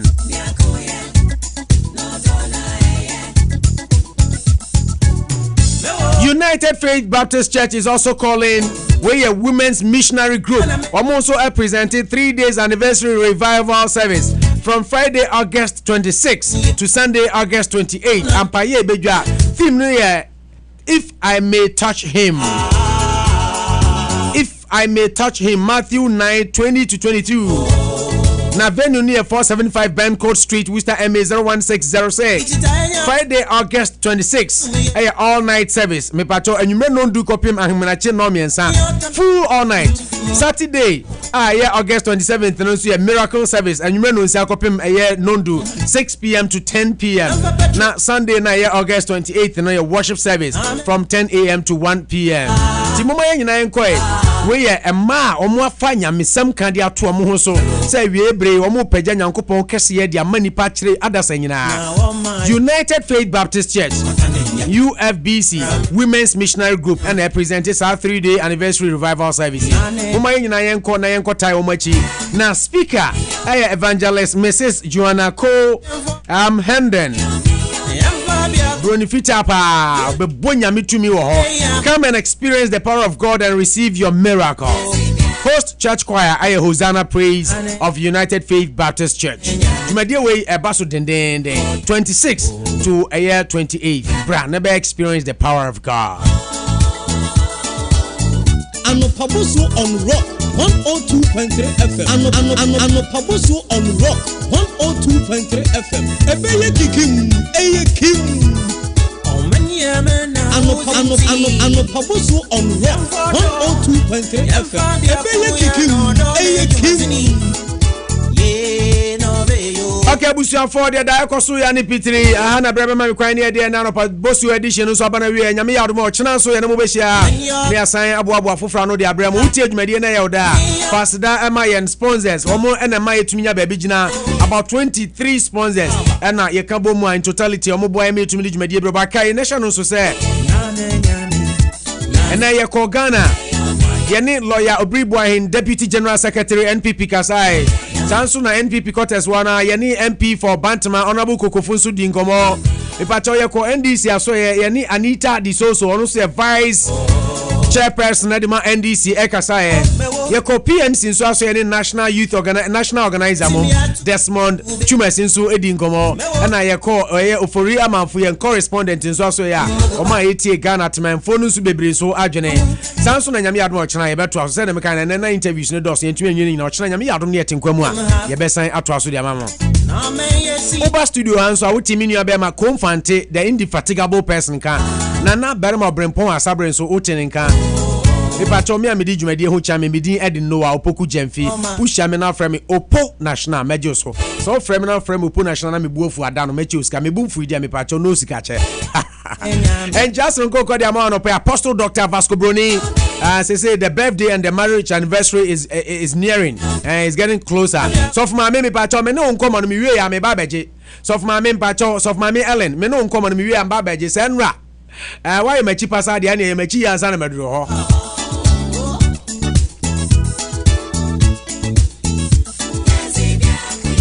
Okay, buza for my menchia o me mama Vida Boateng aka Wonderful Man and me papa Ibrahim Boateng nyame ento bosupa mfangu so Ohima Royal Decor all the way in Canada Samson and my sweet sister Oba Papa Theo.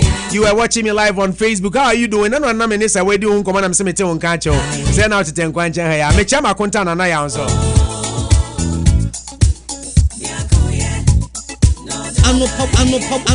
Anopabosu on Rock 102.3 FM. Ebeye Kim. Okay, me sorry so my main emotion na mencha Lisa of Lisa Beauty Supply and African Supermarket and afi me aminu aba Che sewa me no na call praise be sewa Che, how are you doing sweetheart? Nyame ad my beshia enche sewa why na me pa cho shia me e wo praise be sorry them because youth revival no ya to din catch the fire no ebe you ogia ti mayinja ho Open National Media Busia for me chiamu nyina nyame yad more chance so yebesensia until then dia me patro have a blessed Tuesday. But Chelsea supporters monka say 2:45 ye bo match and UEFA Champions League matches and so course we na Open National Makramo bye bye. Anopabosu on Rock 102.3 FM. Ebeye Kim.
Anopabosu on Rock 102.3 FM. Ebeye Kim.